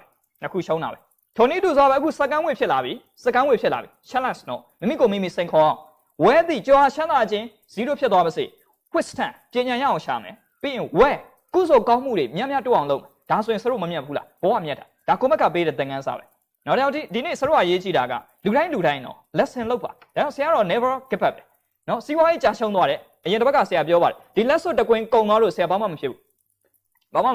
းဆရာရဲ့ပညာတွေရောက်မသွားဘူးနော်ဆရာရဲ့ကောင်းမှုကုဆိုတွေမရောက်သွားဘူးအဲ့တော့ဒီနေ့ရေးကြည့်တာကဆရာတို့ဥပမာအဖြစ်တိုက်တလုံးကုန်သွားတယ်ဆရာရဲ့ပညာတွေရောက်မသွားဘူးဟုတ်ပြီနော်ဆရာတို့ရဲ့ကောင်းမှုကုဆိုတွေမရောက်သွားပါဘူးဒါကြောင့်ဒီနေ့ရေးကြည့်တာကလူမာရေးကြည့်တာကမိမိဒီကာလမှာမိမိရှားမှာတည်စီးစိမ်ဥစ္စာရှာလို့မရပညာရအောင်ရှားမယ် challenge နော်ဟုတ်ပြီနော်ပြီးရင်မိမိရပါရှာမှာကုဆိုကောင်းမှုရအောင်ရှာနေရမယ်ဒါကြောင့်ဒီနေ့ရေးကြည့်တာကများလုပ်ပါနော်အဲ့တော့ပတ်စံနေအဆင်မပြေဘူးဆရာလုပ်ငန်းနေအဆင်မပြေဘူးမပြေရင်ကုဆိုတရားများပို့လုပ်ပေးမယ်ဒါဆိုရင်ကိုပုံမြတ်တာပေါ့နော်ပြီးရင်ပညာတွေခုဆရာတို့အမေရဆိုင်မှာဆိုရင်အခုဒါဆရာအားလုံးသတင်းကောင်းပေးလိုက်နော်အခုဒီကာလမှာဆရာဒီ second way အတွက်ဆိုပြီးတော့ဆရာ scholarship စုစုပေါင်း3,800ဖို့လုပ်ပေးထားတယ် MBA 3,000နော် mini MBA 3,500 UKW မှာ3,300 3,800ဖို့ scholarship လုပ်ပေးထားတယ်အဲ့တော့ပညာအများကြီးရှာလို့ရ Okay အဲ့တော့ဆိုရတဲ့သဘောကဒီကာလမှာဆရာတို့လည်းကုစုကောင်းမှုလုပ်ဖို့ပဲစဉ်းစားနော်ဝဲသေးရတော့ဆရာတို့တတ်နိုင်မြတ်ကြမှာပဲကျောင်းနေပိတ်လိုက်ပြီးဟိုဘက်ကျောင်းနေဆိုရင်ဆရာတို့ဆောက်လုပ်ကိုအချိန်နေမပေးတော့အဲ့တော့ဒီနေ့ရေးကြည့်တာကဆရာတို့ဥပမာအဖြစ်ပြောရရင်အချက်3ချက်ကိုနေတိုင်းသတိထားပါဒါကြောင့်ဒီနေ့ဒါနဲ့ပတ်သက်ပြီးတော့ဆရာတို့ကစဉ်းစားတဲ့ကာလမှာလည်းဟုတ်ပြီနော်အဲ့တော့လောကသဘာဝတရားကိုဆရာတို့ကစဉ်းစားကြည့်လိုက်ပါမိမိစတင်ပြီးတော့ challenge လုပ်ပြီးတော့လက်ခံကြည့်အောင်နော် true အမှန်တရားတစ်ခုဆရာအားလုံးကိုအားပေးလိုက်အမှန်တရားတစ်ခုနော်အဲ့တော့အမှန်တရားတစ်ခုကမိမိ bodies မိမိရဲ့ mind ဟုတ်ပြီနော်အဲ့မှာဆရာတို့ဥပမာနေ့စဉ်ဟုတ်ပြီနော်ခုနပညာရဲ့နေ့စဉ်ကုစုရဲ့ပညာရဲ့ဥစ္စာရဲ့ရှာကြတဲ့အခါမှာ okay မိမိနဲ့ယုံနဲ့စိတ်ဒီနှစ်ခုတည်းအဓိကအသက်ကဲအားလုံးဆရာတို့သတိထားကြည့် body ဆိုတဲ့အရာကြီး body ဆိုတဲ့အရာကြီးတည်တဲ့နောက်ကိုဘတ် mind နဲ့ဖြစ်လာတယ်နော်သတိထားကြည့်နော်ဒါမှန်တာပြောရင်ဆရာစင်တရားဟောနေတော့မဟုတ်နော်အဲ့တော့ body ကဆရာတို့စဉ်းစားကြည့်ရင်နော်မိမိရဲ့ body ဒီ mind နဲ့ဖြစ်လာတယ် mind ပဲဆရာတို့ဒုက္ခပေးမှာဆရာတို့ body ပဲခန္ဓာကိုယ်သေမှာ body လေဟုတ်ပြီနော်ဆရာတို့ခန္ဓာကိုယ်ကြီးဒီကောင်ကြီးကြာလာဆရာကြံခဲ့တဲ့ဆရာတို့အသက်20ကျော်နဲ့အခုအသက်30ကျော်ပုံနဲ့မတူတော့ body ကြာလာပြီအဲ့ဒီထပ်ပြီးတော့ body ဒီသေဖို့ပဲရှိတော့ဆိုလို့ချင်းအဲ့တော့ body ကတဲ့ဘောက minus ပဲဆိုလို့ချင်းဒီကာလမှာမိမိကိုမိမိသင်ငန်းစာ lesson ယူရမယ်အဲ့တော့ဘာကတိုးတက်လာမလဲဆိုရင် mind ပဲတိုးတက်လာဆရာတို့စိတ်ကတော့တိုးတက်လာကြံခဲ့တဲ့ဆရာတို့ကနှစ်တည်း okay သူငယ်တန်းတော့0ဘာမှမသိဘူးအခုချိန်မှာပိုသိလာပြီနောက်5-10နှစ်မှာပိုသိလာဖို့ရှိတယ်အဲ့တော့ဆရာတို့ဒီလမှာဒီနှစ်တည်းမှာဒီကာလမှာတတိထားမှာတည်ဆရာတို့ရုပ်ပိုင်းဆိုင်ရာရဲ့မတည်မြဲခြင်းနဲ့စိတ်ပိုင်းဆိုင်ရာရဲ့တိုးတက်ခြင်းကိုဆရာတို့တတိပြုအောင်တော့မှသာဒီကာလအောင်နိုင်မှာနော်ဒါဆရာတို့အကျိုးကျေးဇူး challenge ပဲ။ဒါဆရာကတော့တတ်နိုင်မြန်အားလုံးကိုအားပေးလိုက်မယ်။ body ဖြစ်ပါစေရုပ်ပိုင်းဆိုင်ရာတွေဆုံးရှုံးပါစေဒါပေမဲ့ mind တိုးတက်အောင်လုပ်နေမယ်။ wisdom တွေတိုးတက်အောင်လုပ်နေမယ်။ well လို့ခေါ်တဲ့ကုစုကောင်းခြင်းတွေတိုးတက်အောင်လုပ်နေမယ်။အဲ့ဒါဆိုရင်လူဘဝသည်အဆုံးတမအောင်မြင်တာပဲ အဆုံးသက်အောင်မြင်တာပဲနော်ဒါကြောင့်ဒီနေ့ရေးကြည့်တာကလူတိုင်းကိုယ့်ဘက်မှာပေးတဲ့သင်ခန်းစာလို့ပြောရင်ဘဝမှာရေးကြည့်တာတော့မိမိရဲ့ mentality လို့ခေါ်တဲ့မိမိရဲ့စိတ်ပိုင်းဆိုင်ရာမြင့်တင်မှုအပိုင်းတွေပို့လို့ပါဒါဒီနံပါတ်1မိမိကိုမိမိစ challenge လုပ်အောင်။နောက်ဒီနေ့ဒါနဲ့ပတ်သက်ပြီးတော့ဆရာတို့ကစဉ်းစားရင် okay ဒါဆိုရင်ဆရာတို့ဘာ challenge လုပ်မလဲဆရာဒီနေ့အားလုံး winning တစ်ခုပေးလိုက်အောင်နိုင်ရေးဟုတ်ပြီနော်ဒီမှာဆရာတို့လက်ဝိတ်ဥပမာလေးတစ်ခုပဲ winning အောင်နိုင်ရေးတစ်ခုပေးလိုက်နော်လက်ဝိတ်သမားနဲ့ဥပမာဆရာတို့ပြကြည့်အောင်နော်ဒီမှာဆရာတို့ပုံလေးမှာလက်ဝိတ်သမားထိုးကြအောင် okay ကဲထိုးပြီလက်ဝိတ်ထိုးပြီဟုတ်ပြီနော်လက်ဝိတ်ထိုးပြီနံပါတ်1ကဲဥပမာလေးတစ်ခုပြောမယ်ဒါဆရာစင်အများနဲ့ပြောနေတဲ့ဥပမာပါနော်နော်ဆရာစင်နဲ့ကိုအောင်လာအန်စားနော်လက်ဝိတ်ရှင်ထိုးကြမယ်ဟုတ်ပြီနော်ကဲဘယ်သူနိုင်မလို့နော်ဒီဗလာနဲ့နော်ကိုအောင်လာအန်ဆိုင်ဗလာနဲ့ဘယ်သူနိုင်မလို့ဆိုတော့ကိုအောင်လာအန်ဆိုင်နိုင်မှာပေါ့ဆိုလို့ချင်တာအဲ့တော့ဆိုတဲ့သဘောကဝင်းနေတိုင်းမှာနံပါတ်1အောင်နိုင်ခြင်းဆိုတာကကိုအောင်လာအန်ဆိုင်ဥပမာအဖြစ်ဆိုလို့စဉ်းစားမယ်နော် winning such challenge မိမိကိုမိမိစ challenge လုပ်လို့ तू စအောင်မြင်တာဟုတ်ပြီနော်ဒီလိုမျိုးဆရာကနေမှတဲ့စိန်ထိုးနိုင်ဖို့နဲ့ပတ်သက်ပြီးကိုစ challenge လုပ်ရတယ်ဒါကြောင့်ဆရာကဘာမှစကလုံးတစ်လုံးရှိတယ်ဟုတ်ပြီနော်ပြိုင်ပွဲတိုင်းကိုနိုင်ခြင်းမိမိကိုမိမိနိုင်အောင်စတင်တိုက်ခိုက်ရဟုတ်ပြီလေဆိုလို့ချင်းပြိုင်ပွဲကနောက်မှထိုးရမှာနံပါတ်1ကကိုကအရင်ထိုးနေရမှာဟုတ်ပြီနော်ကိုအထိုးခံရမယ်ဆိုလို့ချင်းတဲ့အိဗက်ကဟုတ်ပြီနော်အဲ့ပြိုင်ပွဲကိုမတက်ခင်ကိုအထိုးခံနေရမယ်ကိုတက်လုံကောင်းအောင်လုပ်ရမယ်ထိုးနိုင်အောင်လုပ်ရမယ်ဒါမှဆိုတော့ winning such challenge လို့ခေါ်တယ်မိမိကိုမိမိမအောင်နိုင်ဘဲနဲ့အခုဆရာစင်ကဒီလိုမျိုးလက်ဝိတ်မှာမိမိကိုမိမိမှမအောင်နိုင်တာ winning other challenge ဘာမှလုပ်လို့မရဘယ်တော့မှအောင်နိုင်ဒါတဘာဝတရား။ဒါကြောင့်ဒီနေ့အရေးကြီးတာကလူကအောင်နိုင်ခြင်းနံပါတ်1က winning your success မိမိကိုမိမိစ challenge လို့ကိုစအောင်နိုင်ရအောင်နိုင်ခြင်းနှစ်ခုပဲရှိတယ် winning such challenge လို့ခေါ်တယ်မိမိကိုမိမိအောင်နိုင်အောင်စိတ်ခေါ်ပြောင်းလဲခြင်းနဲ့နောက်တစ်ခုက winning other challenge တခြားသောအရာတွေတခြားသောသူတွေကိုအောင်နိုင်အောင်ဆိုတော့ရင်ဆိုင်ပြောင်းလဲခြင်းဒါလေးတစ်ခုပဲရှိတယ်ဒီတစ်ခုဒီအောင်နိုင်ဆုံးအဲ့ဒီမှာအောင်မြင်ဆုံးရာဘာလဲလို့ပြောရင် such challenge winning ကအကောင်းဆုံးကျန်တဲ့ຢာတွေအားလုံးကမတည်မြဲဘူးအခုဆရာအမြဲဆိုင်ကိုထူထောင်ထားတယ်အမြဲဆိုင်အောင်မြင်နေတော့မဲဆရာအောင်မြင်မယ်အမြဲတမ်းမတည်မြဲဘူးဆရာရုပ်ပိုင်းဆိုင်ရာတွေအားလုံးအဆောက်အဦတွေအားဖြင့်အမြဲတမ်းမတည်မြဲဘူးဟုတ်ပြီနော်ရုပ်ပိုင်းဆိုင်ရာအခုဆရာမှာရှိတဲ့အကုန်လုံးအောင်မြင်ခြင်းတွေအားလုံးဘယ်တော့မှမတည်မြဲဘူးသူများနေဆိုတော့အခုချိန်မှာကိုပြောလို့ရတယ်ကိုပြောလို့မရတဲ့အချိန်ဆိုတာပေါ်လာလိမ့်မယ်ဘယ်တော့မှမတည်မြဲဘူးဒါကြောင့်တည်မြဲတာဘာလဲဆိုရင်ကိုယ့်ရဲ့အောင်နိုင်ခြင်းတွေကိုအမြဲတမ်းပိုင်ကိုအောင်နိုင်ခြင်းကကိုအမြဲတမ်းပိုင်တယ်နောက်ဒီနေ့ရေးကြည့်တာက winning such challenge စလုပ်ကြအောင်ဆရာကဒီနေ့စပြီးတော့ management လောက်ရမှာဒီသူများမဟုတ်ဘူးနော်မိမိကိုမိမိစ challenge လောက်ရမိမိကိုမိမိအောင်နိုင်အောင်ကိုဘယ်လိုတိုက်မလဲမိမိကိုမိမိအောင်နိုင်အောင်ကိုဘယ်လိုလုပ်မလဲအဲ့ဒီစိတ်ကိုအရင်ဆုံးစလုပ်ပါအဲ့ဒါဆိုရင်အဲ့ဒီစိတ်ကိုအောင်နိုင်ပြီဆိုရင်တလောကလုံးအောင်နိုင်တဲ့သူဖြစ်နိုင်ဟုတ်ပြီနော်ဆိုလို့ချင်တာမြည်သည့်ခေါင်းဆောင်မြည်သည့်နယ်ပယ်မှာမဆိုမိမိကိုမိမိအောင်နိုင်သူအဖြစ် challenge လုပ်နိုင်ပြီဆိုရင်လူတိုင်းအားလုံးကိုအောင်နိုင်အောင် management လုပ်လို့ရဟုတ်ပြီနော်ဆိုတော့လောကအားလုံးကိုဆိုတော့အောင်နိုင်အောင်လုပ်တယ်ဆရာအမကန်ရဲတယ်နောက်ဒီနေ့ရေးကြည့်တာ winning your success နံပါတ်1မိမိကနေစပြီးတော့ challenge လုပ်ပါမြည်သည့်ပြိုင်ပွဲတယ်မဆိုပြိုင်ပွဲကနောက်ပါနံပါတ်1ကမိမိကိုမိမိစ challenge လုပ်ပါဒါကြောင့်ဒီနေ့ရေးကြည့်တာကလူတိုင်းဟုတ်ပြီနော်မိမိအောင်မြင်ခြင်းကိုသွားတဲ့ခါမှာလဲအောင်မြင်ခြင်းကနောက်မှအောင်မြင်မှာနံပါတ်1ကမိမိကိုစပြီးတော့အောင်မြင်အောင်လုပ်ပါတော့မှသာလျှင်ဆိုတော့အောင်မြင်မယ်လို့ဆိုတော့ဥစွာလေးအဖြစ်အဲ့တော့ဒီပုံလေးနဲ့ဒီတာတကာလေးနဲ့ဆိုတော့အားလုံးကိုအားပေးတဲ့ခါမှာโอเคအဲ့လိုသွားတဲ့ခါမှာလဲဒါကြောင့်ဒီနေ့ရေးကြည့်တာဘောမှာโอเคဒါဆိုရင်ဆရာဘောမှာအောင်မြင်ဖို့အတွက်လို့ပြောရင်ဘလို့စ challenge လုပ်မလဲနံပါတ်1ရေးကြည့်တာမိမိတန်ဖို့ရအောင်ယူနော်ဒီမှာဆရာအခုပုံလေးမှာပြထားတယ်7 in 1 life value ဘောမှာဟုတ်ပြီနော်9ချက်ပေါင်းတော့တဘောနော်ဆရာရင်တစ်ဘက်ကပြောတယ်7 by 7ဟုတ်ပြီနော်9ရက်9ချက်မှာဒါလေးနဲ့ဆိုတော့ management လုပ်ခြင်းဆိုတော့တစ်ပတ်လုံးလုပ်ရမယ့်ကိစ္စနော်ဒီ9ချက်ပဲရှိတယ်ဒီ9ချက်ပေါင်းမှာတဘောနော်အခုဆရာတို့ပြောနေတဲ့ဆရာဥစဉ်ဖြိုးပိုင်ဘဝကိုမြင်နေလိုက်တယ်ဥစဉ်ဖြိုးပိုင် life ဟုတ်ပြီနော်အဲ့ဒီ life မှာ9ချက်ပေါင်းထားလို့ဒီဘဝတမိုးရှိနေတာ9ချက်ပေါင်းထားလို့နံပါတ်1ကပါလဲလမ်းနဲ့အခုလို့ဟောနိုင်ဖို့အတွက်ဆရာလေ့လာသင်ယူရတယ်အဲ့ဒီလေ့လာသင်ယူမှုတွေဒီဆရာလမ်းပြမိရိပ်နေပဲဆရာတို့အခုလို့အောင်မြင်လာတာဒီလေ့လာသင်ယူခြင်းကနေစဟုတ်ပြီနော်ပြီးရင် social ဒီလိုအောင်မြင်မှုဒီမိမိပတ်ဝန်းကျင်အပေးနေလို့အောင်မြင်မှုတွေတိုးတက်မှုတွေအားလုံးကိုယ်မှမရှိဘူးပတ်ဝန်းကျင်မှာပဲရှိတယ်ပတ်ဝန်းကျင်ကနေကိုယ်အပေးအောင်ကိုယ်ဘယ်လိုလုပ်မလဲဒါတွေဆရာတို့သိရမယ်နောက်ရေးကြည့်တာဝတ်အလုံးလုံးနေတော့အောင်မြင်လားနော်အလုံးမလုံးရင်အခုဆရာတို့အခုဒီမှာအမိရဆိုင်ကွန်မန့်ဖြစ်တဲ့ရက်သွားကြည့်ဆရာလည်း0စဖြစ်ပြီတစ်နှစ်လောက်ပျောက်သွားကြည့်နော်ဘယ်ပျောက်သွားမှမသိရင်ဟိုဆရာတို့ဘလို့မှနာမည်မရဘူးဒါကြောင့်အလုံးလုံးနေလို့လူတယောက်ကအောင်မြင်တာတဲ့ပြီးရင် happy ပျော်အောင်လည်းကိုနေရပျော်အောင်လည်းကိုနေရပြီးရင် family မိသားစုကလည်းဂရုစိုက်ရမယ်တဲ့ပြီးရင်ဟုတ်ပြီနော် healthy အခုလို့ကွန်မန့်မှာလည်းမပါတော့အောင် management လုပ်နိုင်မှဟုတ်ပြီနော်ယောဂမဖြစ်အောင်ဆရာတို့ကစီမံနိုင်မှပြီးရင် religion ဘာသာတရားကလည်းဆရာတို့နေတိုင်းလုပ်ပါမှဆိုလို့ချင်တာဒါမှဒီလူဒီဘဝမှာတန်ဖိုးရှိတယ်လို့ဆရာတို့ခေါ်တယ်ဒါလူတိုင်းရတဲ့ရပိုင်တဲ့ဆရာတို့လူတိုင်းရတဲ့နဲ့မိမိတန်ဖိုးတရား9ချက်ပဲဟုတ်ပြီနော်ကဲမေးကြည့်မယ်လေဒီအရာဒီတော်ကလူတွေရပိုင်ခွင့်ရှိတယ်မြို့ကလူတွေရပိုင်ခွင့်ရှိတယ်နိုင်ငံခြားမှာနေလဲလူတွေရပိုင်ခွင့်ရှိတယ်နောက်ဆုံးဆရာတို့ကလူကနေမှတစ်ဆင့်တာမန်သူနဲ့ဆရာတို့မတန်ဆွမ်းလဲအတူတူရပိုင်ခွင့်ရှိတယ်နောက်ဆုံးယာတုငယ်တဲ့သူနဲ့ယာတုကြီးတဲ့သူနဲ့အတူတူရပိုင်ခွင့်ရှိတယ် နောက်ဆုံးဆင်းရဲတဲ့သူနဲ့ချမ်းသာတဲ့သူတွေအတူတူရပိုင်ခွင့်ရှိတယ် this is your value ဒါကိုယ့်ရဲ့တန်ဖိုးပဲဒါ challenge ပဲမိမိကိုမိမိစ challenge လုပ်တော့ဒီခုနချက်ဒီကိုရပိုင်ခွင့်ရှိတဲ့လောကရဲ့အမှန်တရားလောကရဲ့ကိုယ့်ရဲ့စီမံမှုတရားအဲ့လိုသွားရင်ဒါကြောင့်ဒီလမှာဒီကာလမှာကိုယ့်ရဲ့တန်ဖိုးနဲ့ကိုရအောင်နေမယ်ကိုတန်ဖိုးကိုရအောင်လုပ်နော်ဆရာအားလုံးကိုအားပေးချင်တာဒီနေ့ဆရာတို့အားလုံး challenge ကဆက်လုပ်ပါမိမိကိုမိမိစ challenge လုပ်ပါဟိုကြည့်ဒီကြည့်တိတ်ကြည့်မနေနဲ့ဆိုလို့ချင်တာဟိုတက်နိုင်သမျှဟုတ်ပြီကျမ်းမာရေးသတင်းကြည့်မယ်ခဏထပ်မပို့အောင်အခုကတော့မဟုတ်တနေကုန်တနေခန့်အဲ့ဒါပဲကြည့်နေရင်ကိုယ့်ရဲ့ social တွေညံ့လာမယ်ကိုယ့်အလုပ်တွေညံ့လာမယ်ကိုယ့်ပျော်ရွှင်မှုတွေဆုံးရှုံးလာမယ်ကိုယ့်ဘာသာတရားတွေမလုပ်ဖြစ်တော့ဒါကြောင့်ဒီနေ့ရေးကြည့်တာကနေ့စဉ်မှာနော်ဆရာတို့ check လေးလုပ်ပေးထားပါနော်ဆရာတို့ check လေးအခုပြန်လာနဲ့လုပ်ပါဟုတ်ပြီနော် challenge စပြီးတော့လုပ်ပါငါနေ့စဉ်မှာဒီ9ချက်ကိုရအောင်လုပ်9ချက်နော်9ချက်ကိုရအောင်လုပ်โอเคမနေ့မိုးလင်းလာပြီဆိုတာနဲ့ဆရာစင်လုပ်တဲ့ပုံစံလေးပြောပြပါနော်ဆရာမနေ့မိုးလင်းလာပြီဆိုတာနဲ့ပွားချုပ်ဆရာတို့ရဲ့တရားနာတယ်မနေ့တိုင်းဟုတ်ပြီနော် every morning မနေ့တိုင်းတရားနာဟုတ်ပြီနော်တရားနာပြီးပြီဟုတ်ပြီနော်အဲ့ဒီမှာโอเคဘာလုပ်မလဲဆိုရင် happy ဖြစ်အောင်နေတိုင်းဆရာကျင်းစော့လေ့ကျင့်ခန်းနေကျင်းနှုံးနေမှာနေတိုင်းလုပ်တယ်အဲ့တော့ဘာဖြစ်လဲဆိုရင်နေတိုင်းလမ်းဆက်နေတယ်ဟုတ်ပြီနော်အဲ့တော့2ချက်လုပ်တယ်ပြီးရင်ဘာလုပ်တယ်လဲအလုပ်လုပ်တယ်နော်နေတိုင်းအလုပ်လုပ်တယ်နော်နေတိုင်းအလုပ်လုပ်တယ်အခုကုန်းပစ်ဖြစ်တဲ့အချိန်6လလောက်ရှိပြီဟုတ်ပြီနော်ဆရာတို့နေတိုင်းအချိန်လုပ်တယ်နေတိုင်းလုပ်တယ်နေမကောင်းတဲ့ရက်လက်ခဏနားပြီးပြန်လုပ်ထားတယ်အလုပ်လုပ်တယ်ပြီးရင်ဆရာတို့ဘာလုပ်လဲဆိုရင်ပျော်ရွှင်စရာလေးတွေကိုယ့်အနေကိုကျင်းနေအောင်တွေးတယ်ဟုတ်ပြီလေ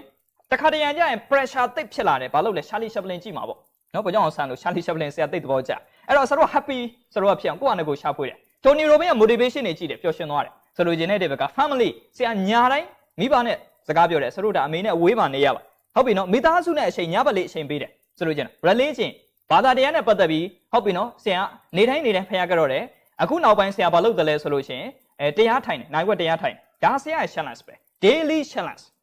ဟုတ်ပြီနော်အဲ့တော့ဒီကာလမှာဆရာတို့ဘာဖြစ်လဲဆရာဘောရဲ့တန်ဖိုးကိုဆရာပြေဝရမြည်တိမြည်ွားဘလို့ပဲပြောနေဆရာရတဲ့ရထိုက်တဲ့တန်ဖိုးကဘသူမှလူယူလို့မရအောင်ဒါကြောင့်အပြင်ဘရဲ့အောင်မြင်ခြင်းတွေဒီဘယ်တော့မှမတည်မြဲဘူးဒါပေမဲ့မိမိကိုမိမိအဲ့လိုအောင်နိုင်အောင်စီမံထားရင်အဲ့ဒါမိမိတည်မြဲခြင်းပဲဟုတ်ပြီနော်ဒါဆရာရတဲ့ရတဲ့တန်ဖိုးတရားပဲဒါလူတိုင်းရနိုင်တယ်နော်ဒါလူတိုင်းလုပ်လို့ရတဲ့ကိစ္စဒီကာလမှာမြည်သူမြည်ဝါဖြစ်စေလူတိုင်းလုပ်လို့ရတဲ့ကိစ္စမှာဒါကြောင့်ဒီနေ့ရေးကြည့်တာကဘဝလို့ပြောရင်9ချက်ပေါင်းထားသောတဘဝမှာလူတိုင်းဒီချက်ကလစ်နဲ့နေတိုင်းလုပ်ပါချက်ကလစ်နေတိုင်းလုပ်ဆရာတော့မလုပ်ရရင်ကိုမရနော်ဒါကြောင့်ဆရာတို့ကဘောအောင်စီကံရှိနေရမယ်စီကံနော်ဆရာသိတဲ့ဘောကြတော့ဘာကြောင့်အောင်ဆန်းအိမ်နော်နေခဲ့တဲ့အိမ်မှာသွားလေတာတော့ဘိုးချုပ်ကလေ့လာကြည့်တာသိစီကံကြည့်တယ်စာဖတ်ခန်းရှိတယ်ခမဲစားခန်းရှိတယ်သူ့စီးနဲ့သူ့ခန်းနဲ့နေတာဟုတ်ပြီနော်တိတ်ကိုစီကံကြည့်တဲ့ပုံပဲဒါကြောင့်အောင်မြင်တဲ့သူတွေရဲ့လှုပ်ဝက်ချက်က discipline ကောင်းတာစီကံကောင်းတာစီကံလို့ပြောရင်ဒီလို checklist နဲ့လုပ်တာဘာလုပ်အောင်မလဲဘယ်နားမှာဘာလုပ်အောင်မလဲဘယ်ချိန်မှာဘာလုပ်အောင်မလုပ်လို့မရအောင်အဲ့ဒါစီကံ discipline ပဲဒါကြောင့်လူသားတယောက်အောင်မြင်တာဒီတိတ်ကိုကောင်းမွန်တဲ့တစ်ချက်ဒီ set discipline set challenging ပိုကောင်းတ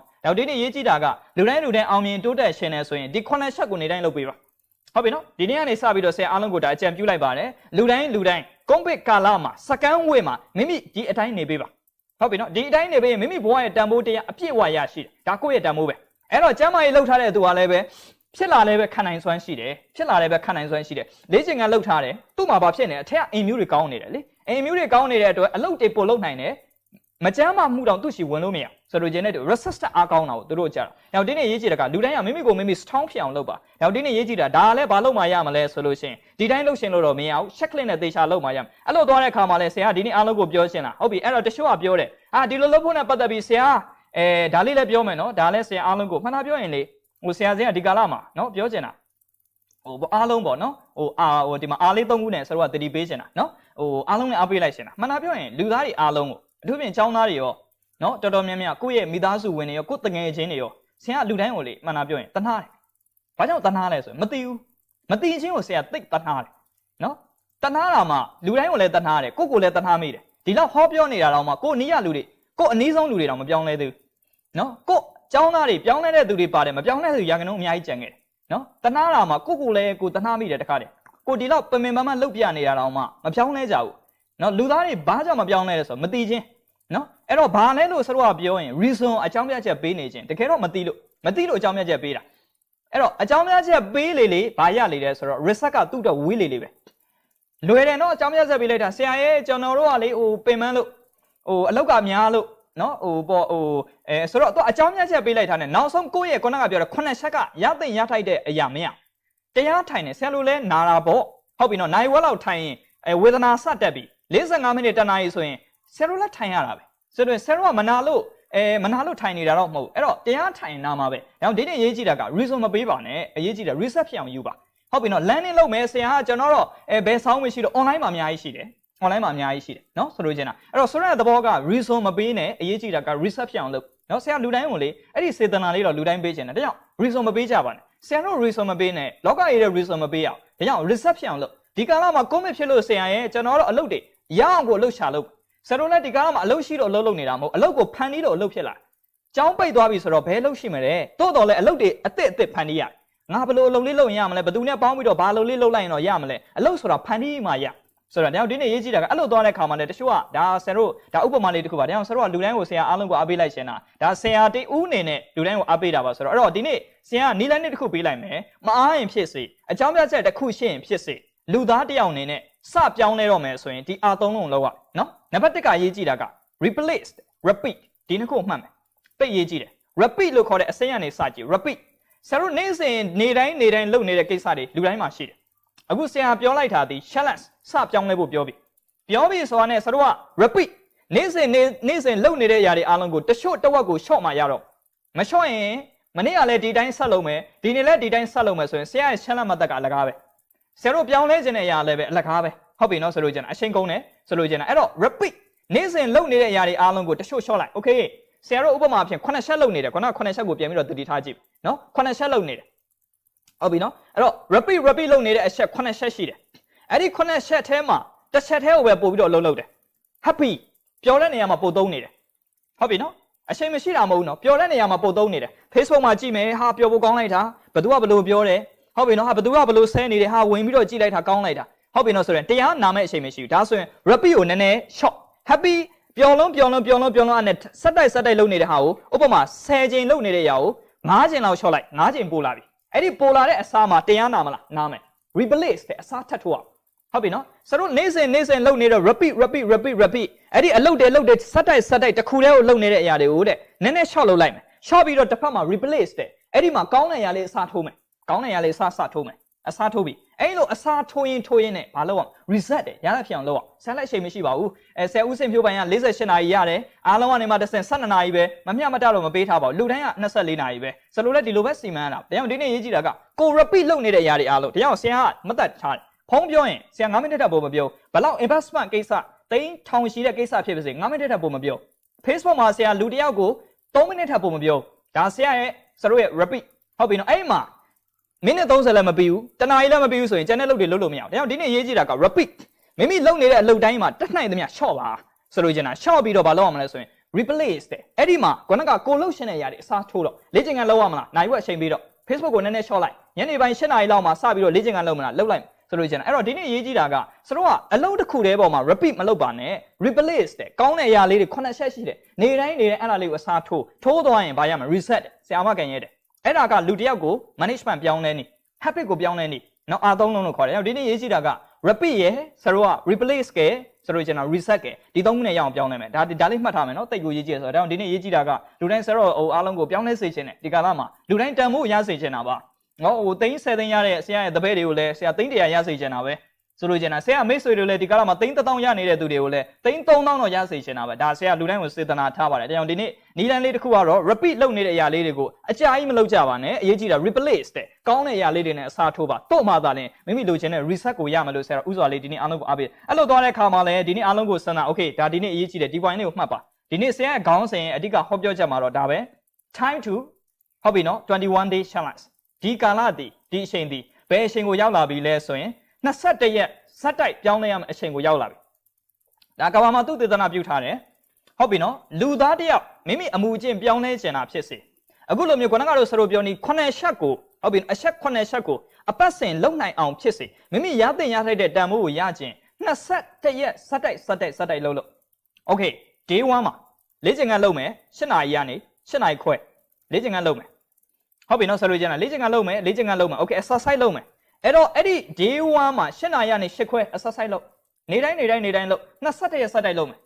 လမ်းနဲ့လေ့လာမယ်မနက်တိုင်းမှာတရားဟုတ်ပြီနော်ဆိုလို့ကျင်တာတရားတစ်ပုဒ်ပြီးအောင်နားမယ်မနက်တိုင်းတရားနာ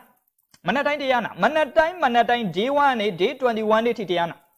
ဟုတ်ပြီနော်တရားနာမယ်ပြီးရင်ဒီလိုပဲစရောကနေစနာကြည့်ဟုတ်ပြီနော်ဆိုလို့ကျင်တာဥပမာအဖြစ်လေ့လာသင်ယူမယ် နေတိုင်းလေ့လာသိရင်စောက်တော့ကိုအနည်းဆုံး15မိနစ်ဖတ်တနေ့ကိုတအုပ်လောက်တော့ဆရာတို့တတ်နိုင်သမျှဟုတ်ပြီနော်တကယ်ကိုအနှစ်သာရတွေအားလုံးကိုလိုက်ဖတ်လို့ရအရေးကြီးတာမဖြစ်မနေလေ့လာမယ့်အရာတွေအားလုံးကိုနေ့စဉ်လုပ်လို့ရတယ် day 1 day 2 21ရက်စတိုက်လို့ဟုတ်ပြီနော်ကျမ်းမာရေးနဲ့ပတ်သက်ပြီးတော့စားတော့အောင်ဆရာတို့ခုနကပြောနေအေးစားပုံစံကို sustain ချမယ်နေတိုင်းလုပ်မယ်နေတိုင်းလုပ်မယ်ဘာသာတရားနဲ့ပတ်သက်ပြီးတော့ခုနကပြောတော့ကိုးကွယ်တဲ့ဘာသာတရားနေတိုင်းနိုင်ဝက်တရားထိုင်မယ်တော့မဟုတ်တက်နိုင်တနိုင်တရားထိုင်မယ်နေတိုင်း21ရက်စတိုက်လုပ်တယ်အဲ့ဒီလိုလုပ်နိုင်ပြီဆိုရင်လူတယောက်ကအကျင့်ပါသွားပြီပြောင်းလဲလို့မရတော့အဲ့ဒါ21ရက်မသက်ဟုတ်ပြီနော်ဒါပေမဲ့1ရက်2ရက်လုပ်ပြီးတစ်ဖက်လုပ်ရင်တော့ဆရာအာမခံရဘူးဟုတ်ပြီနော်နှစ်ပတ်လုပ်လဲဆရာအာမခံရဘူး3ပတ်စတိုက်လုပ်21ရက်မြောက်နေ့ကနေစပြီးလူကဆွဲသွားပြီတရားမနာရင်မနေနိုင်တော့လေ့ကျင့်ကမလုပ်ရရင်ကိုမနေနိုင်တော့စာမဖတ်ရရင်ကိုမနေနိုင်တော့ဆိုလို့ကျင်တာဟုတ်ပြီနော်ဆိုလို့ကျင်တာအလုံးမလုပ်ရရင်ကိုမနေနိုင်တော့ဒါကြောင့်ဒီနေ့ရေးကြည့်တာကလူတိုင်းအဲ့ဒါမတ်သက်ကဘာမှသူ့တည်တနာပြုထားတယ်လူသားတစ်ယောက်က habit ကိုပြောင်းလဲခြင်း21ရက်ကြာတယ်စတိုက်လုံးတော့တခုတည်းတော့မရနော်တခုတည်းတော့မရဆိုလို့ကျင်တာတစ်ခါတည်းတော့လုပ်လို့တော့မရဆိုလို့ကျင်တာဒီနေ့ရေးကြည့်တာကဒါကြောင့်ဆိုတော့လူတစ်ယောက်ကိုဆွဲမြဲဖြစ်အောင်21ရက်လုပ်ပါမိတဲ့အချိန်မီသေးတယ်ကွန်ပစ်မှာဟုတ်ပြီနော်အခုဆရာတို့ကြည့်နေတဲ့သူတွေအားလုံးအကုန်ကောင်းနေတဲ့သူတွေပဲအကုန်ကောင်းနေတဲ့သူတွေအားလုံးအကုန်လုပ်လို့ရဆရာအာမခံရတယ်လူတိုင်း21ရက်ဟောကွန်ပစ်စကန်ဝစ်မှာအတော်ပဲ stay home နေမဲ့အချိန်တွေအားလုံးအဲ့ဒီတိုင်းလုပ်ဟုတ်ပြီနော်21ရက်အတွင်းမှာနေတိုင်းအဲ့ဒါလုပ်ဆိုလို့ချင်းတယ်ဒါကိုရတဲ့ရထိုက်တဲ့တန်ဖိုးပဲလေ့ကျင့်ခန်းလုပ်မယ်ဟုတ်ပြီနော်ဆိုလို့ချင်းတာတရားဆရာတို့ကနေခုနပြောနေတရားထိုင်မယ်တရားနာမယ်ကိုယ့်တကူဆိုတိုးတယ်ဆိုလို့ချင်းတာဟုတ်ပြီနော်ဒါကြောင့်ဒီနေ့ရေးကြည့်တာကအဲ့ဒါမျိုးလေးကို21ရက်စတိုက်လုပ်ပါဆိုလို့ချင်းတဲ့ဘက်ကအဲ့ကိုယ်စိတ်မှာလည်းပဲကိုပျော်ရွှင်လာမယ်အလုပ်တွေအားဖြင့်လည်းပဲအလုပ်လေးတွေတက်နိုင်မြရှာကြံပြီးတော့အလုပ်လုပ်နေမယ်မိသားစုကိုလည်းအခုချိန်မှာကျင်နာနဲ့မေတ္တာတရားဖြင့်နေမယ်ဆိုလို့ချင်းတာဟုတ်ပြီနော်လေ့လာတဲ့ဟာလေးလည်းအခုလိုမျိုးပေါ့လေ့လာမယ်ဆိုရင်လူသားတစ်ယောက်ကဘတ်ဆုံးကနေတိုးတက်လာအဲ့ဒါမှအောင်မြင်တာအဲ့ဒါမှဘဝဆိုတာတန်ဖိုးရှိတာဒါကြောင့်ဒီနေ့ရေးကြည့်တာကအဲ့လိုသွားတဲ့ခါမှာဒါကြောင့်ဒီနေ့ဒီအချိန်ဒီ time to 21 day challenge 21ရက်စက်တိုက်ကိုစိန်ခေါ်ပြောင်းလဲရမယ့်အချိန်ကိုရောက်ရှိလာပြီဒါကြောင့်လူတိုင်းလုပ်ပါဒါမိမိရသင့်ရထိုက်တဲ့မိမိတန်ဖိုးနော်လူသားတိုင်းရရှိနိုင်ဟုတ်ပြီနော်မြည်သည့်တိုင်းဒေသမှာမဆိုဆရာတော့ရန်ကုန်မှာနေလို့ no ဟုတ်ပြီနော်ဆရာတို့ဟုတ်ပြီနော်ဆရာတို့မျိုးလက်ပုတ်တာလည်းရရှိနိုင်တယ်နော်ဆရာတို့ရဲ့တိုင်းဒေသကြီး AR တိုင်းကလည်းရရှိနိုင်တာပဲနော်ဆရာအခုသွားခဲ့တဲ့မြို့တွေတိုင်းဒေသတွေအားလုံးလည်းရရှိနိုင်တယ်နိုင်ငံခြားလူကလည်းရရှိနိုင်တယ်ဒါကြောင့်ဒီနေ့ရေးကြည့်တာကလူတိုင်းရရှိနိုင်ပါတယ်ဆိုတော့ဒီနေ့ရေးကြည့် time to 21 day challenge 21ရက်စိန်ခုံနည်းနဲ့ဆရာတို့ရအောင်ပြောင်းလဲကြည့်ပါဆရာတို့အားလုံးကိုပြောင်းလဲစေချင်တယ်အဲ့တော့ကဲပြောင်းလဲဖို့ဟုတ်ပြီနော်ဥပမာအဖြစ်ဆရာတော့မလုပ်ဖြစ်ဘူးဆိုလဲဆရာအဲ့မှာ program လေးတစ်ခုရှိတယ်ဟုတ်ပြီနော်ဆရာတို့အဲ့မှာ program လေးတစ်ခုရှိတယ်အဲ့ဒီ program လေးနောက်ဆုံးကြရင်မိတ်ဆက်ပေးမယ်အဲ့တော့ကြရင်အဲ့ program လေးကို join ထားအဲ့တော့ကြရင်21ရက်ဆရာကိုယ်တိုင်ပြောင်းလဲပေးမယ်နော်ပြောင်းလဲမဲ့သူရှိတော့ကိုကလိုက်လို့ဖြစ်တယ်လေဆိုတော့ကြဟာဘယ်ရှင်တရားထိုင်ရမယ်ဟုတ်ပြီနော်ဘယ်ရှင်တော့ဘာလုပ်ရမလဲဆိုရင်အရှိကလုံနေတဲ့သူရှိတဲ့ခါမှာမလုံရှင်အောင်မှလိုက်လို့ဖြစ်တယ်အများနဲ့ပေါ့နော်ပေါင်းလုပ်လိုက်တဲ့ခါမှာတော့ဖြစ်ပါတယ်ဆိုတော့ဆရာတော့အခုဒီကာလမှာ21ရက် program နဲ့ဆရာဝန်ထမ်းတွေနောက်ဆရာရဲ့နော်နေကျောင်းခွဲတွေနောက်ဆရာရဲ့ group leader တွေနောက်ဆရာတို့ကျောင်းသားကောင်းဆောင်တွေနောက်ဆရာမတွေနောက်ဆရာနီးဆက်ဆုံးလူတွေအားလုံးကိုဆရာပြောင်းလဲပေးဖို့တော့ရှိပါတယ်21ရက် program ဆရာမှာရှိပါတယ်ဒါလုပ်ပေးထားတယ်ကိုယ်တိုင်စလုပ်ပြမယ်အားလုံးနဲ့အတူတူဆရာတို့ဒီကာလမှာရအောင်ကြော်ဖြတ်မယ်ဆိုပြီးတော့ဒီလိုလေးတော့ဆရာတို့ဒါသွားဖို့ရှိပါတယ်ဆိုတော့ okay အဲ့တော့အားလုံးနဲ့လုပ်ပေးပါဒါလေးနဲ့ဆရာတို့ဒါအားလုံးအားပေးအဲ့လိုသွားတဲ့ခါမှာလဲ okay ဒီ point လေးမှတ်စေခြင်းနဲ့တိတ်ရေးကြည့်တယ်နော်အဲ့တော့အဲ့လိုသွားတဲ့ခါမှာလဲလူကဘာဖြစ်နေလဲဆိုတော့နော်ဘာဖြစ်နေလဲဆိုတော့စကလုံးနော် ASY lazy ပြင်းရတာရဲ့ crazy နော်ဒီနှလုံးကတိတ်မကွာဘူးနော် lazy တဲ့ပြင်းရခြင်းနဲ့ crazy ရွတ်တော့စွာလှုပ်နေခြင်းကဲဘာယူမလဲ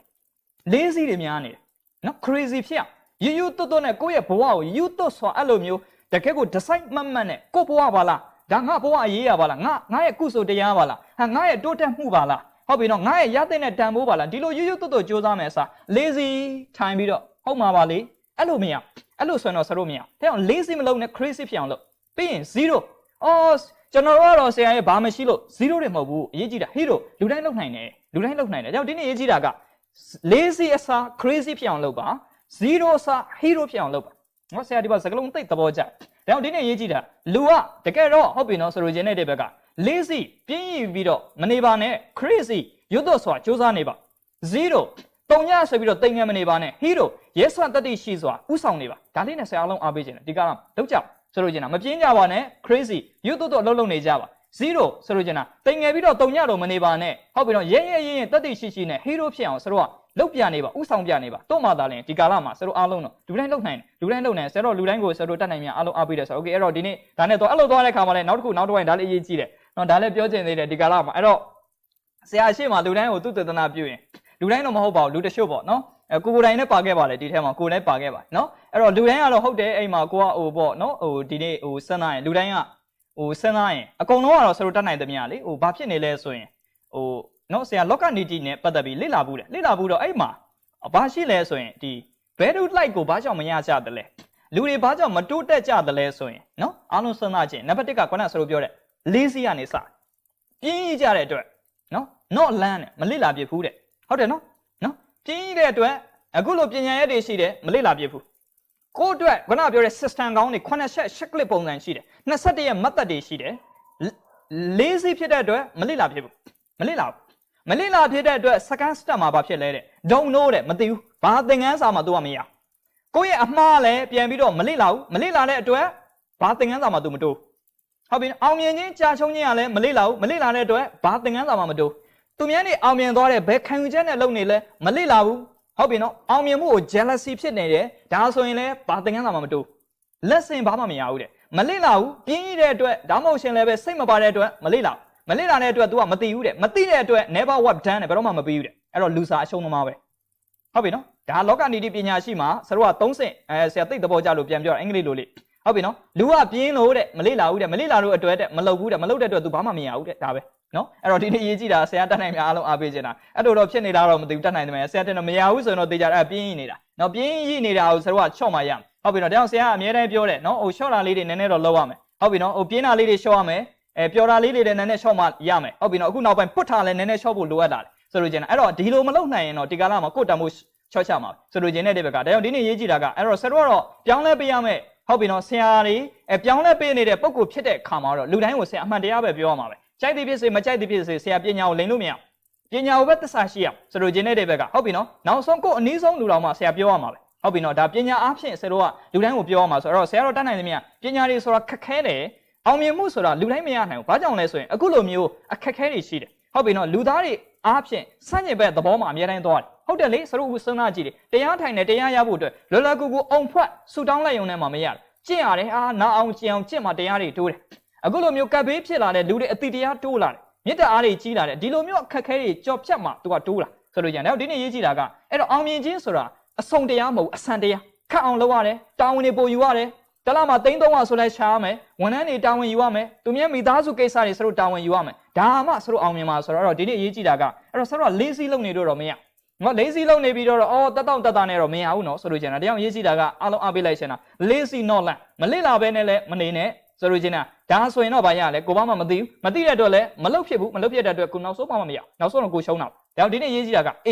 grade A ရခြင်းဒါဆရာတို့ဒီဟိုကျောင်းမှာတော့ grade AAA ဆိုပြီးတော့လူတိုင်းပြောတယ်နော်အဲ့ဒါအတန်းတွေထဲမှာလည်းရှိပါတယ် A ရခြင်းနဲ့သူက A နှလုံးရှိရ answer နဲ့ action လုံးမှာရ A ရခြင်း answer အဖြေမှန်နေအမှန်တရားတွေအကုန်သိဖို့လိုအပ်တယ်သိတဲ့အမှန်တရားကိုလည်းပဲ A အဆင့်ဟုတ်ပြီနော်အောင်မြင်တိုးတက်တဲ့သူက action နဲ့အလုပ်လုပ်နေမှာရဟုတ်ပြီနော်အဖြေခုဆရာပေးလိုက်ပြီ21ရက်မသက်သိကောင်းတယ်နော်21ရက်စတိုက်လုပ်တယ်ကဲအဖြေသိသွားပြီအဖြေသိပြီအောင်မြင်မလားမအောင်မြင်ဘူး action လုပ်တဲ့သူကစအောင်မြင်မယ်ဟုတ်ပြီနော်9ရက်9ချက် checklist တွေစလုပ်မယ်တရားတွေထိုင်ရမယ်ပြောတယ်လေ့ကျင့်ခန်းတွေလုပ်ရမယ်ပြောတယ်ဟုတ်ပြီနော်မိသားစုနဲ့ရှင်းရှင်းမြတ်တာရှိအောင်နေရမယ်ပြောတယ်လေ့လာရမယ်ပြောတယ်မိတ်ဆွေနဲ့မိတ်ဆွေဖွဲ့ပြီးတော့မိတ်ဆွေတွေရဲ့တတ်နိုင်သမျှ view site ကျင်နာရမယ်မိတ်ဆွေတွေနဲ့အဆက်တော်မပြတ်အောင်နေရမယ်ဒါတွေစလို့သိပြီဆိုရင်ကဲလုပ်မလားဆိုရင်လုပ်တဲ့သူရနော်အဲ့ဒီမှာမလေ့လာဖြစ်မလုပ်ဖြစ်ဘူးဆိုရင်လည်းဘာမှမရဘူးဒါကြောင့်ဒီနေ့ရေးကြည့်တာလူတိုင်းကဆရာတော်တတ်နိုင်မြအားလုံးအားပေးလိုက်ချင်တာအရှုံးမခံနဲ့တော့ဘဝတစ်ခုရလာရင်အားလုံးပဲထူးသဖြင့်ကိုကတော့တတ်နိုင်မြကိုယ့်ရဲ့အကြီးကဲတွေကြီးတဲ့သူတွေကတော့ဆရာထဲမှာတဲ့လူငယ်တွေပြောရင်လက်မခံဘူးဆိုတော့ဆရာတော့ကြီးတဲ့သူတွေတော့ဘယ်တော့မှမပြောပါဘူးအခုဆရာပြောနေတာဒီလူငယ်တွေအတွက်ပြောတာဟုတ်ပြီနော်ဆိုကြီးတဲ့သူတွေကကိုပြောတာတစ်ခါမှနားထောင်မှာမဟုတ်ဘူးသိကြတယ်နော်ဆရာစင်းလိုက်ကိုလေကိုယ့်ထက်ကြီးနေတဲ့သူတွေတကယ်ဖြစ်တဲ့သူတွေပေါ့နော်နားထောင်မှာမဟုတ်ဆရာအခုပြောနေတာလူငယ်တွေနဲ့ပတ်သက်ပြီးပြောတာဒါကြောင့်လူကြီးတွေအတွက်လည်းဆရာမပြောရပါဘူးမပြောရဲပါဘူးနော်ဒါလေးစားသမှုနဲ့ဆိုတော့အဲ့တော့ဒီနေ့ရေးကြည့်တာကလူတိုင်းဆရာတို့ကစဉ်းစားရင်အဲ့တော့လူငယ်တွေအားလုံးအားပေးလိုက်ရှင်တာကဟုတ်ပြီနော်အဲ့တော့အခုဒီနေ့ဆရာပြောလိုက်တဲ့ A action ရပြီဟုတ်ပြီနော်ဆိုတော့ sorry answer ရပြီဆိုရင် action စပြီးတော့လုပ်ပါဒါကြောင့်ဒီနေ့ရေးကြည့်တာဒါနဲ့ဆရာတို့ဒါစပြီးတော့အားလုံးကိုဆရာတို့ပြောင်းလဲဖို့ဆရာတို့အားလုံးကိုဒါအားပြီးအဲ့လိုသွားတဲ့အခါမှာလေဒါကြောင့်ဒီနေ့အနည်းရှော့အဖြစ်ဆိုတော့ဟုတ်ပြီနော်အဲ့တော့လူတွေအားလုံးပြောင်းလဲကြပြီဆိုရင်တခုလေးပဲစဉ်းစားပါဒီကာလမှာ adjustment ဖြစ်အောင်နေဟုတ်ပြီနော်ခု21ရက်စက်တိုက်ဆရာတို့ကသွားကြမယ်ပြောင်းလဲကြမယ် okay ဟုတ်ပြီနော်မိမိမှာရှိတဲ့ဟုတ်ပြီနော်ဆိုလို့ချင်တာအတိုင်းအဆမရှိတဲ့စွမ်းအားတွေနဲ့ရအောင်အတွင်း challenge လုပ်ပြီးတော့အပြင်ရဲ့စိန်ခေါ်မှုတွေကိုရအောင်ကြော်ဖြတ်မယ်ဆိုရင်အတွင်းပြင်မျှတ management လုပ်ဖို့လိုအပ်တယ်နော်ဒီနှစ်ခုမျှတရမယ်နော်ဒီမှာဆရာတို့ပြောထားတယ် inter is equal to extra ညီဖို့လိုအပ်တယ်ဆရာတို့ဥပမာလေးတစ်ခုပဲစဉ်းစားကြည့်လိုက်ဆရာတို့ဥပမာအတွင်း challenge ဘယ်လောက်ကောင်း အထဲမှာကလေးစားတွေရှိတယ်အသက်ရှင်နေတယ်အပြင်ရဲ့ external ရဲ့ power တော့ယူမှရနေ့စဉ်လေးရှုရမယ်အစားတော့ပုံမှန်စားရမယ်ဒါမှဒီခန္ဓာကိုယ်ဒီ inter power နဲ့ extra power ဒီနှစ်ခုဒီညီမျှပြီးတော့အလုပ်ကိုလုပ်နေလို့ရအခုဆရာကနေမှတဲ့ inter power ရှိတယ်ပြောချင်တဲ့စိတ်ရှိတယ်လုပ်ပေးခြင်းတဲ့စိတ်ရှိတယ် extra power အစာမစားသေးတာ3ရက်ဆိုရင်အခုတော့မပြောနိုင်တော့ extra power မရှိဘူး extra power ပြန်ထည့်ကိုကတော့လှုပ်ရှင်တဲ့ကိုင်းခြင်းနဲ့လှုပ်အားတွေရှိတယ်အပြင်းရဲ့ပညာအားတွေထည့်ပေးရနီလန်းနေလေ့လာဖို့လိုအပ်တယ်ဆိုရခြင်းတာဟုတ်ပြီနော်ဆိုရခြင်းတာအတွင်းထဲမှာနေမကောင်းဘူးအပြင်းရဲ့ power တိုးရမယ်စေးတောက်မှရမှာပေါ့။ဒီနေ့ရေးကြည့်တာကလောကကြီးမှာအားလုံးစရုပ်စဉ်းစားလိုက်ရင်အတွင်းပြင်မျှမျှတတရှိရအခုစရုပ်ရဲ့အပြင် power ကျနေပြီအပြင် power ကျလာပြီကုန်းမေဖြစ်တယ်စီးပွားရေးတွေကျမယ်လူမှုရေးတွေခက်ခဲဖြစ်တယ်အလုပ်တွေအဆင်မပြေဘူး inter power ပိုတိုးရမယ်ဒီလိုမျှမျှတတနေမှရမယ်နော်ဒီကာလမှာဒါကြောင့်ဒီနေ့ရေးကြည့်တာလောကကြီးမှာနေထိုင်ခြင်းအတွင်းအပြင်ကိုမျှမျှတတနေထိုင်တာအကောင်းဆုံးဒါဒီကာလမှာဆရာပေးခြင်းတဲ့အကြံဉာဏ်တစ်ခုတည်းပဲအပြင်ကျရင်အတွင်းကိုပိုအားထက်အတွင်းကျလာရင်အပြင်ရဲ့အားတွေပိုထက်ဒါပဲရှိမယ်ဆိုတော့တတ်နိုင်မယ်ဒါကြောင့်ဒီနေ့ရေးကြည့်တာက inter power နဲ့ extra power ဒီနှစ်ခုကိုမျှမျှတတ adjustment လုပ်ပြီးတော့ဒီကာလကိုဆိုတော့ဒါရအောင်ကြော်ဖြတ်ပါဆိုရင်အဲ့တော့ဒီနေ့ရေးကြည့်တာက inter နဲ့ extra ကိုဒီနှစ်ခုကိုဆိုတော့ balance ဖြစ်တဲ့အခါမှာဒါကြောင့်ဆိုတော့ကဘာမှာဒါနဲ့ပတ်သက်ပြီးတော့ဆရာဒီနေ့အားလုံးကိုအားပေးလိုက်ရှင်တော့နော်သူ့ရဲ့နော်ဥပဒေသားကတော့ယင်အန်ယန်ဥပဒေသားနဲ့ဒီမှာအဖြူအမဲဥပမာလေးနဲ့ဟိုပါပေါ့နော်ဆိုတော့ဒါသူ့ရဲ့ဥပမာဥပမေးပေါ့ဒါဆိုတော့သိကောင်းတယ်ကဘာမှာဟုတ်ပြီနော်သူ့ရဲ့ဥပဒေသားအဲ့တော့ယင်းအန်ယန်ဥပဒေသားအရာဆိုတော့ဒါကဘာမှာသိနာမည်ကြီးပါတယ်နော်ဒါအထူးသဖြင့်တော့ Chinese တွေပို့သုံးတာများဆိုလို့ကျန်အဲ့တော့ယင်းအန်ယန်ဥပဒေသားအရာဆိုတော့ဘာလဲဆိုလို့ရှင်ယင်းအန်ယန်ဒါလူတိုင်းသိပါတယ်နော်ဆရာထိုင်းမှာတန်တန်းသွားတက်တော့အဲ့ဒီမှာတော့အိန္ဒိယနိုင်ငံသားနော်အတူတူဆိုတော့တန်တန်းတက်ရတော့အဲ့မှာ leadership coaching မှာတန်တန်းတက်ရတော့အဲ့ခေါင်းဆောင်ပိုင်းနေပေါ့နော်ဟိုတထေးပဲလာတက်တာအိန္ဒိယသူကပြောတယ်ဇင်းနဲ့ငါဟိုပြန်ရောက်ပြီဆိုရင်တဲ့သူကဟိုတိုက်ဆောက်ဖို့ရှိတယ်တဲ့အဲ့သူ့တိုက်ကိုတဲ့ငါရင်းအရန်ဆွဲရင်းနဲ့ဆောက်မယ်တဲ့ဆိုတော့အဲ့ဒီကဆရာသိသဘောကျတာဒီရင်းအရန်ဒီတော်တော်များများနိုင်ငံတိုင်းမှာလည်းသုံးနေတာတွေ့ရလူတော်တော်များများယင်ထဲမှာလည်းဒါအမှန်တရားဖြစ်ခံယူထားကြတာတွေ့ရအဲ့တော့ရင်းအရန်ရဲ့သဘောကိုဆရာတို့ဥပမာလေးပြောပြနော်ရင်းအရန်ဒီကာလမှာအဲ့ဒီသဘောနဲ့နေမှရရင်းအရန်ရဲ့သဘောဒီအားလုံးဆရာတို့ကကြည့်ပါအမဲထဲမှာဘာရှိလဲအဖြူဆက်လေးတစ်ဆက်ရှိတယ်အဖြူထဲမှာအမဲဆက်တစ်ဆက်ရှိတယ်ဟုတ်ပြီနော်ဆိုတဲ့သဘောကလောကကြီးမှာစဝိုင်းနဲ့ဝိုင်းကြည့်လိုက်လောကကြီးစဝိုင်းဝိုင်းကြည့်လိုက်ကဲကဘာကြီးလို့ဆက်လို့သဘောထားကြည့်လိုက်ဒါကြီးကိုနော်အဲ့တော့ကဘာတချမ်းအခုချိန်မှာလင်းနေတယ်ဖြူနေတယ်နော်ကဘာတချမ်းမှာမှောင်နေတယ်တတိထားဆိုတော့မြန်မာနိုင်ငံအခုချိန်မှာနေ့လည်ဖြစ်နေတယ်အခုချိန်မှာအမေရိကန်နိုင်ငံမှာအိတ်နေပြီဒါညဘက်သူတို့ချိန်မှာလုံးမလုပ်ဘူးဟုတ်ပြီနော်အဲ့ဒီအနောက်နိုင်ငံတွေမှာဆိုတော့ဘာဖြစ်နေလဲဆိုရင်အဲ့တော့မှောင်နေတယ်ညဘက်ဖြစ်နေတယ်သဘောကဟုတ်ပြီနော်ဆိုလို့ချင်းတာအဲ့တော့သဘောကဆိုတော့ကဘာကြီးတချမ်းလင်းမယ်ကဘာကြီးတချမ်းမှောင်မယ်အဲ့ဒီလိုပဲကဘာကြီးတချမ်းပျော်ရွှင်နေမဲ့အချိန်မှာကဘာကြီးတချမ်းဒီဒုက္ခရောက်နေတယ်လူသားတွေတချို့တိတ်ပျော်ရွှင်နေတဲ့အချိန်မှာလူသားတွေတချို့ငိုကြွေးနေရလိမ့်မယ်ဟုတ်ပြီနော်လူသားတွေတချို့အောင်မြင်နေတဲ့အချိန်မှာလူသားတွေတချို့ကကြာရှုံးမှုတွေဖြစ်နေလိမ့်မယ်ဒါရင်းအရန်သဘောပဲအဲ့တော့အခုဒီကာလမှာဆိုတော့အဆိုးတွေဖြစ်လာတယ်အခုကာလမှာကုန်းမဖြစ်တယ်အဆိုးတွေဖြစ်တယ်ဒါပေမဲ့ကောင်းခြင်းနေတဲ့ပိုဖြစ်တဲ့လူတွေအများကြီးပဲတရားတွေပိုရသွားတဲ့သူတွေအများကြီးအမှန်တရားတွေပိုလေ့လာပြတ်သွားတဲ့သူတွေအများကြီးပဲဒါကောင်းမှုဖြစ်လာတယ်ရင်းအရန်သဘောဟုတ်ပြီနော်ဆိုလို့ကျင်တာအဲ့တော့ကဘာမှာဒီသဘောနဲ့ဆိုတော့စဉ်းစားကြည့်တယ်ဆိုရင်အရာလုံးကဆိုတော့ကောင်းမှုဖြစ်လာဆရာတို့အဲ့လိုပဲဆိုတော့စဉ်းစားဆိုလို့ကျင်တာအဲ့တော့အခုအဲ့ဒီထက်မှာပဲစဉ်းစားကြည့်အဲ့ဒီအဖြူထဲမှာပဲအမဲရှိတယ်တဲ့သဘောကအခုဆိုတော့နေ့လယ်ပိုင်းမှာပဲနော်နေ့လယ်အချိန်တွေမှာပဲကဘာကြီးကတော့လင်းပေးနေတယ်ဒါပေမဲ့မှောင်မိုက်နေတဲ့နေရာတွေတော့ရှိတာပဲအဆက်ရှိတယ်အမဲဆက်ရှိတယ်လို့ပဲအမှောင်ထဲမှာလည်းပဲအလင်းတွေရှိပါတယ်တဲ့လင်းနေတဲ့နေရာတွေရှိပါတယ်လင်းနေတဲ့အချိန်တွေရှိပါတယ်အဲ့တော့ဆိုတဲ့သဘောကစတော့စဉ်းစားရင်ဟုတ်ပြီနော်အလင်းနဲ့အမှောင်ဥပမာသဘောတဘာဝပဲနေ့နဲ့ညဒုံတွဲနေတယ်လို့ကောင်းခြင်းမကောင်းခြင်းဒုံတွဲနေတာဒီလောကတဘာဝဒါရင်းရဲ့သဘောအဲ့တော့ဆိုတဲ့သဘောကဒါဆိုတော့ပြန်ပြီးတော့ချိတ်ဆက်ကြည့်မယ်ဆိုရင်မြတ်စွာဘုရားတရားတော်ဟုတ်ပြီနော်ဆိုလို့ချင်းတာအဲ့တော့လောကရန်၈ပါးနဲ့လည်းအတူတူပဲလောကရန်၈ပါးနဲ့လည်းအတူတူပဲဟုတ်ပြီနော်ဆိုလို့ချင်းတာလောကရန်၈ပါးဆင်းရဲတာရှိမယ်ချမ်းသာတာရှိမယ်ရှင်းမုန်းတာရှိတယ်ကဲရတာရှိတယ်အတူတူပဲဒီသဘောပဲဆိုတော့စဉ်းစားရင်ဒါကြောင့်ဒီနေ့ရေးကြည့်တာကအားလုံးဆိုတော့စဉ်းစားလိုက်ရင်ဒီကာလမှာအားလုံးပဲရင်းအရင်သဘောတဘာဝလေးနဲ့မျက်မျက်တတနေပေးလိုက်နော်မှောင်မိုက်နေလို့လည်းအဖြူဆက်လေးကိုတတိထားပြီးတော့ကောင်းခြင်းတွေရှိပါလားဆိုပြီးတော့နေပါဟုတ်ပြီနော်ဆိုလို့ချင်းတာဖြူစင်မှုတွေရှိလာရင်လည်းတတိထားကြည့်နော်အမဲဆက်တွေဒုက္ခတရားတွေရှိလာနိုင်တယ်ဒါကိုတတိထားပြီးတော့ဆိုတော့ပြန်နေကြည့်ပါဒါကြောင့်ဒီနေ့ရေးကြည့်တာကလောကမှာဆိုတော့အတွေးလေးကဒီကာလမှာနေရမှာအတွေးနဲ့နေရမှာပါရုပ်ပိုင်းဆိုင်ရာတွေအားလုံးကဆိုတော့အားလုံးကိုဆွန့်ခွာနေပါပြီနော်ဆိုတော့မှရှိတဲ့ရုပ်ပိုင်းဆိုင်ရာတွေအားလုံးကိုစတင်ပြီးတော့ဆွန့်ခွာတဲ့အချိန်ရောက်နေပြီနော်မတည်မြဲတော့ဘူးမကြခင်ဆိုတော့ရဲ့ပိုင်ဆိုင်ခြင်းတွေအားလုံးကကြာရှုံးလာဖို့ပဲရှိတယ်ချမ်းသာတဲ့တထေးကြီးတွေရဲ့ပိုင်ဆိုင်ခြင်းတွေအားလုံးဖြည်းဖြည်းချင်းစီကြာရှုံးလာပြီဖြည်းဖြည်းချင်းစီဒါပေမဲ့ဆရုပ်ကအမြဲတမ်းအောင်နေအောင်လုပ်ရမှာဒီဆရုပ်ရဲ့ interwealthy အတွင်းရဲ့ကြောင်းအားချမ်းသာခြင်းအသိပညာအား ပညာအားကုသိုလ်အားတွေဒီဆတို့နေရမယ့်ခါမှာတကြောင်ကုသိုလ်ပညာဥစ္စာသုံးချက်နဲ့စဉ်းစားတဲ့အချိန်မှာဒီကာလမှာတော့မိမိရဲ့ဥစ္စာတွေဒီအားလုံးအဖြစ်အချိန်ကာလအားဖြင့်ကြာရှုံးသွားနိုင်မှုအများကြီးရှိနိုင်တယ်ဒါပေမဲ့ဒီနေ့ဆရာစဉ်အားလုံးကိုရှက်လန့်လုပ်ဖို့အားလုံးအားပေးတာပညာအားဖြင့်မဆုံးရှုံးစေနဲ့မိမိရဲ့ကုသိုလ်အားဖြင့်မဆုံးရှုံးစေနဲ့ဒါဆိုတော့ဒီနေ့ဒီကာလမှာလူတိုင်းအားလုံးကနေမှတဆင်တာအားလုံးအောင်မြင်မယ်လို့ဆရာတို့ဒါအားလုံးသွားတဲ့ခါမှာတယောက်ဒီနေ့ဒီကာလမှာတယောက်ဆရာတော့ဒီနေ့အားလုံးပဲရင့်ရန်သဘောတဘာဝနဲ့အားလုံးဆရာတို့ကစဉ်းစားရင်အဲ့တော့ဆရာတော့ဒီနေ့အားလုံးအားပေးလိုက်ရှင်တာဒီကာလမှာနေတိုင်းလုပ်ပေးပါနော်နေတိုင်းလုပ်ပေးပါနော်အဲ့တော့အားလုံးဆရာတို့နော်ညဘက်လေးရောက်လာရင်ဖြစ်စေဥပမာ7 နာရီ 9 နာရီလောက်ဖြစ်စေတချို့လဲ9 နာရီ 10 နာရီဖြစ်စေ17 နာရီ 12 နာရီဖြစ်စေနိုင်ဝက်စာလောက်နေတိုင်း1 hour ဖြစ်စေ meditation challenge ဆရာနဲ့တူလုပ်ပေးပါနော်ဆရာစဉ်အခုဒါညဘက်8 ခွဲတချို့အချိန်တွေမှာဟို7 နာရီစပြီးတော့ဆရာတို့ဒါတရားထိုင်နေဆရာနိုင်ဝက်တနေ့ထိုင်စပြီးတော့တရားထိုင်နေတယ်45 မိနစ်ထိုင်ပြတဲ့အချိန်တွေရှိတယ်ဆရာနေ့စဉ် challenge လုပ်နေပါတယ်လူတိုင်းလုပ်ပါလူတိုင်းလုပ်ပါအဲ့တော့ဘာကြောင့်ဆရာတို့တရားထိုင်မလဲဘာကြောင့်တရားထိုင်တယ်လဲဆိုရင်ဆရာတို့အားလုံးပြောလိုက်နော်တရားထိုင်ခြင်းဒီတရားမျှတဆုံးသောအချိန်ပဲတရားထိုင်နေခြင်းအတွက်ပျော်ရွှင်ခြင်းမရှိဘူးမပျော်ရွှင်ခြင်းလည်းသူ့ကိုမကြောက်အဲ့ဒီအချိန်ဒီတရားမျှတဆုံးအချိန်ပဲဆရာတို့ကိုရှင်းမနေတဲ့အတန်လည်းမကြောက်ဘူးကဲ့ရဲ့နေတဲ့အတန်ကိုလည်းမကြောက်ဘူးအမျှတဆုံးအချိန်ပဲဆရာတို့မှာအောင်မြင်နေတယ်ဆိုတာလည်းမရှိဘူးကြာရှုံးခြင်းဆိုတာလည်းမရှိဘူးတရားထိုင်နေခြင်းဒီတရားမျှတဆုံးအချိန်ပဲ။ဒါကြောင့်ဆရာတရားထိုင်တဲ့အချိန်ကိုသိတတ်မှုထားတယ်။တရားထိုင်နေခြင်းဒီလောကမှာတရားမျှတဆုံးအချိန်ပဲ။ဟုတ်ပြီနော်။ဒါကြောင့်တရားမျှတနေခြင်းအဲ့ဒီမိမိရဲ့နိုင်ဝက်စာနေ့စဉ်တော့တရားထိုင်ရ။ဒါ challenge လုပ်ကြည့်ပါ။ဆရာနဲ့အတူအားလုံးပဲနေ့စဉ်အခုကွန်ဘစ်ကာလမှာလုပ်ကြည့်ကြပါ။ဆိုလို့ကျင်တာဒါဆိုတော့လူတိုင်းအားလုံးဒါအောင်မြင်မယ်လို့ဆရာတို့ဒါအားလုံးကိုဒီနေ့အားလုံးကိုအားပေးလိုက်ခြင်းနဲ့ဆိုတော့အဲ့လိုသွားတဲ့ခါမှာလည်းအဲ့တော့တရားထိုင်နေမှာနီးလမျိုးစုံရှိပါတယ်ဒီလိုသွားတဲ့ခါမှာလည်းဗုဒ္ဓဘာသာမှာလည်းဗုဒ္ဓဘာသာဝင်ဒါဆရာလည်းဗုဒ္ဓဘာသာဝင်ပါအဲ့တော့ဗုဒ္ဓဘာသာဝင်မှာတရားထိုင်နေတယ်အများကြီးရှိပါတယ်ဆရာတော်ကြီးတွေဟောထားတဲ့ຢာတွေအများကြီးရှိပါဒါပေမဲ့ဆရာအားလုံးကိုအားပေးလိုက်ခြင်းကโอเคတခြားဘာသာဝင်တွေအားလုံးထိုင်လို့မရလို့လားထိုင်လို့ရပါတယ်ခရစ်ယာန်ဘာသာဝင်နဲ့ထိုင်လို့ရတယ်ဟုတ်ပြီနော်ဆိုလို့ကျင်တာလူတိုင်းက meditation လုပ်လို့ရဒါခုကဘာမှာ MBSR ဆိုတဲ့နည်းလိုက်လူတိုင်းသုံးလာပြီ MBSR mindfulness based stress reduction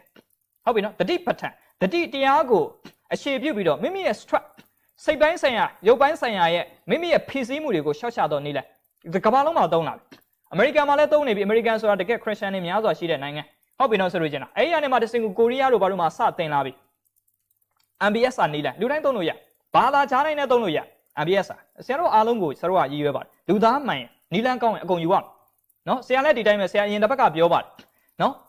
တိုနီရိုဘင်ဒီဆရာရဲ့ဘာသာခြားခရစ်ယာန်ပဲဒါပေမဲ့တိုနီရိုဘင်ပြောရင်ဆရာလက်ခံတဲ့ຢာတွေရှိတယ်ဘာကြောင့်လဲကောင်းရင်ဆရာလက်ခံရမှာပေါ့ထိုနည်းသူစွာပဲဆရာလည်းဒီနေ့ဆရာတပည့်တွေထဲမှာခရစ်ယာန်ပါကောင်းပါမယ်ဟုတ်ပြီနော်ဒါဘာသာရေးနဲ့ပတ်သက်ပြီးဆရာပြောတာမဟုတ်ပါဘူးရေးကြည့်တာကကောင်းရင်လုပ်ကြည့်ကြမယ်ဆိုလိုချင်တဲ့တဲ့ပဲနံပါတ်1ကရေးကြည့်တာကဘသူပြောမပြောကောင်းခြင်းဆိုတာကိုယ်တိုင်စမ်းသပ်ပြီးမှလုပ်ကြည့်ဆရာပြောတာကိုလည်းလုပ်ဖို့ပြောနေတာမဟုတ်စမ်းသပ်ပြီးတော့လုပ်ကြည့်ကောင်းရင်ကိုယ်ဆက်သုံးမှာပေါ့ဆိုလိုချင်တယ်ဒီနေ့ရေးကြည့်တာကလူတိုင်းမှာ mindfulness meditation ပုံစံနဲ့ဒီကာလာလေးမှာ challenge စလုပ်ကြည့်ပါအဲ့ဒီအချိန်ဒီဆရာပြောရတယ်နောက်ဆုံးက quarantine ဝင်တဲ့သူလည်းတရားထိုင်နေလို့ရငြိမ်းချမ်းဆုံးအချိန်ပဲယောဂလည်းမရှိဘူးယောဂရှိခြင်းလည်းမရှိဘူးဟုတ်ပြီနော်ဆိုလိုချင်တာမရှိခြင်းလည်းမရှိဘူးရှိခြင်းလည်းမရှိဘူးသူကအဲ့ဒီအချိန်ဒီအမျှတဆုံးအချိန်ပဲ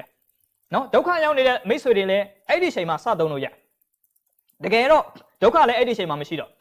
နော်မရှိတာလားဆိုတော့လည်းမဟုတ်ရှိလားဆိုတော့လည်းမဟုတ်ဒါကြောင့်ဒီနေ့ရေးကြည့်တာကမျှတဆုံးအချိန်ဒီတရားထိုင်နေတဲ့အချိန်ဒီတရားမျှတဆုံးအချိန်ပဲဆိုတော့ဒီနေ့အားလုံးပဲဆိုတော့အားလုံးကိုအားပေးလိုက်ချင်တာလူတိုင်း1 hour meditation challenge နေတိုင်းထိုင်ကြည့်ကြပါเนาะအဲ့တော့ဆရာတို့ဒီ21ရဲ့ program မှာတော့ဆရာတို့ဒါလေးတွေစပြီးတော့အခုဆရာတို့ရုံးမှာ system ချထားတာရှိပါပြီဝန်ထမ်းတွေရောဆရာတို့ဒါကျောင်းသားတွေရောဒါလေးဆရာတို့စလုပ်ကြမယ်ဆိုတော့ဒီနေ့အဲ့တော့ဆရာအနေနဲ့အားလုံးကိုနေကုန်းချုပ်အနေနဲ့အားလုံးကိုအားပေးလိုက်ချင်တာတော့လူတိုင်းဒီနေ့ဒီကာလမှာအဲ့တော့ဆရာတို့ကဘာနဲ့သွားရမလဲဆိုရင်ဒီကာလမှာအားလုံးပဲเนาะတစ်ခုလေးနဲ့အားလုံးအားပေးလိုက်ပါမယ်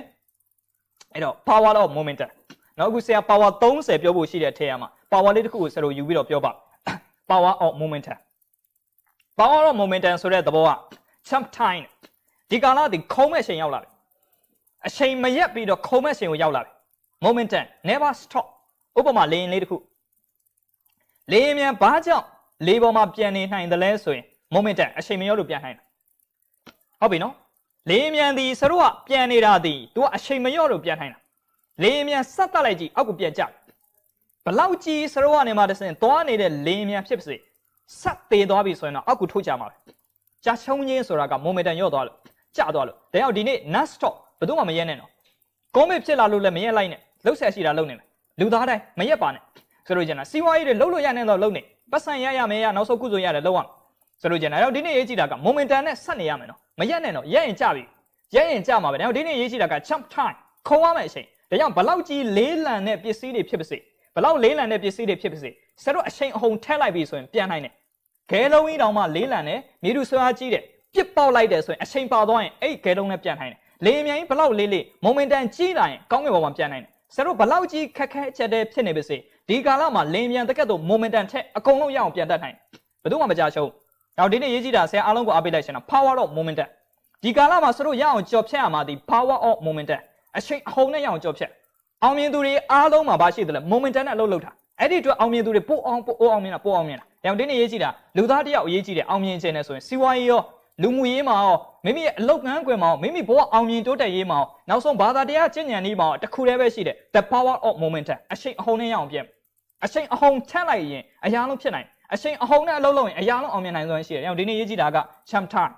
not this time for the jump time ဒါကြောင့်ဒီနေ့ရေးကြည့်တာကဒီကာလမှာဆက်ခုံอ่ะဒါကြောင့်ဒီနေ့ရေးကြည့်တာကလူတိုင်းမှာအဲ့တော့ဆရာတို့အားလုံးကိုအားပေးလိုက်ရှင်နော်အဲ့တော့ဆရာက21ရက် challenge program မှာ21ရက် challenge program မှာဒီလို power တွေ30ဆရာ management လုပ်ပေးပြီးတော့ဆရာကိုယ်တိုင်လုပ်ကြပါမယ်အဲ့တော့ဆရာနဲ့တူအဲ့မှာ group ဖွဲ့ပြီးတော့ management လုပ်ဖို့ရှိပါတယ်ဆိုတော့ဒီကာလဒီ jump time ကာလဖြစ်တဲ့ခါမှာအဲ့တော့ဒီနေ့ရေးကြည့်တာတော့အဲ့တော့ဟိုဆရာတို့အားလုံးကိုအားပေးလိုက်ရှင်နော်အဲ့တော့ဆရာတော့ဟုတ်ပြီနော်ဒီကာလမှာအရာလုံးဖြစ်အောင်လုပ်ကြပါအဲ့တော့ momentum နဲ့ဖြစ်အောင်လုပ်ပြီးတော့အဲ့တော့ challenge commit yourself မိမိကိုမိမိတန်နေထိုင်ချပါ I must master ငါဒီလောကရဲ့မိမိကိုမိမိဥဆောင်နေတဲ့အရှင်သခင်ပဲ I am leader ဟုတ်ပြီနော် I am leader of my life ကိုဘဝရဲ့ဥဆောင်နေတဲ့အရှင်သခင်ဒီကိုတိုင်းပဲဟုတ်တယ်နော်အဲ့တော့လူသားတိုင်းအခုဆရာတို့အားဖြင့်ကိုဗစ်ကာလမှာကြာချောင်းအောင်လုပ်မယ်ဆိုတာလဲမိမိပဲမိမိတွေးလိုက်တာ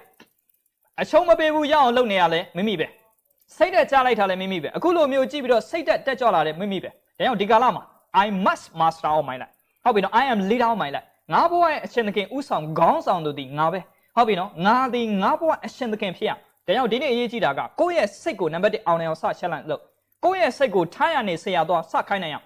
တက်ကြွလိုက်မယ်စိတ်ဒီတက်ကြွနေရတက်ကြွလိုက်မယ်လို့ပြောပြီးတော့စိတ်ကမှုမပါရင်လည်းအဲ့ဒါမိမိကိုမိမိမနိုင်ဒါကြောင့်ရှမ်းလက်စလုပ်ဖို့ကမိမိရဲ့စိတ်ကိုမိမိစချက်လန့်လို့နံပါတ်1မိမိကိုမိမိအောင်နိုင်သူဖြစ်မှာရနော်ဒါကြောင့်ဆရာအသေးလေ့ကျင့်ထားတယ်ဆရာကိုဆရာနှိပ်ကွက်တဲ့အချိန်တွေလည်းအများကြီးပဲဟုတ်ပြီနော်ဟုတ်ပြီနော်မှုမပါရင်လည်းပအောင်လုပ်လိုက်တဲ့အရာတွေလည်းအများကြီးပဲဒါကြောင့်ဒီနေ့ရေးကြည့်တာကဆရာတို့စိတ်မှာမိမိစိတ်ကိုထားရနေဆရာသွားမိမိကိုမိမိအောင်နိုင်သူဖြစ်ရင်လောကအရာလုံးအောင်နိုင်ပြီဒါကြောင့်ဒီနေ့ရေးကြည့်တာဒါဒီ challenge ပဲဒါကြောင့်ဒီနေ့ရေးကြည့်တာကနံပါတ်1 challenge တော့မှာဒီနေ့ဆရာအားဖြင့်အားလုံးကိုဆရာတို့အားပေးလိုက်ချင်တာနှစ်ခုတည်းပါပဲနံပါတ်1ကတော့မိမိကိုမိမိအောင်နိုင်အောင်ဟုတ်ပြီနော်ဆရာတို့ချင်တာ winning sub challenging လို့ခေါ်တယ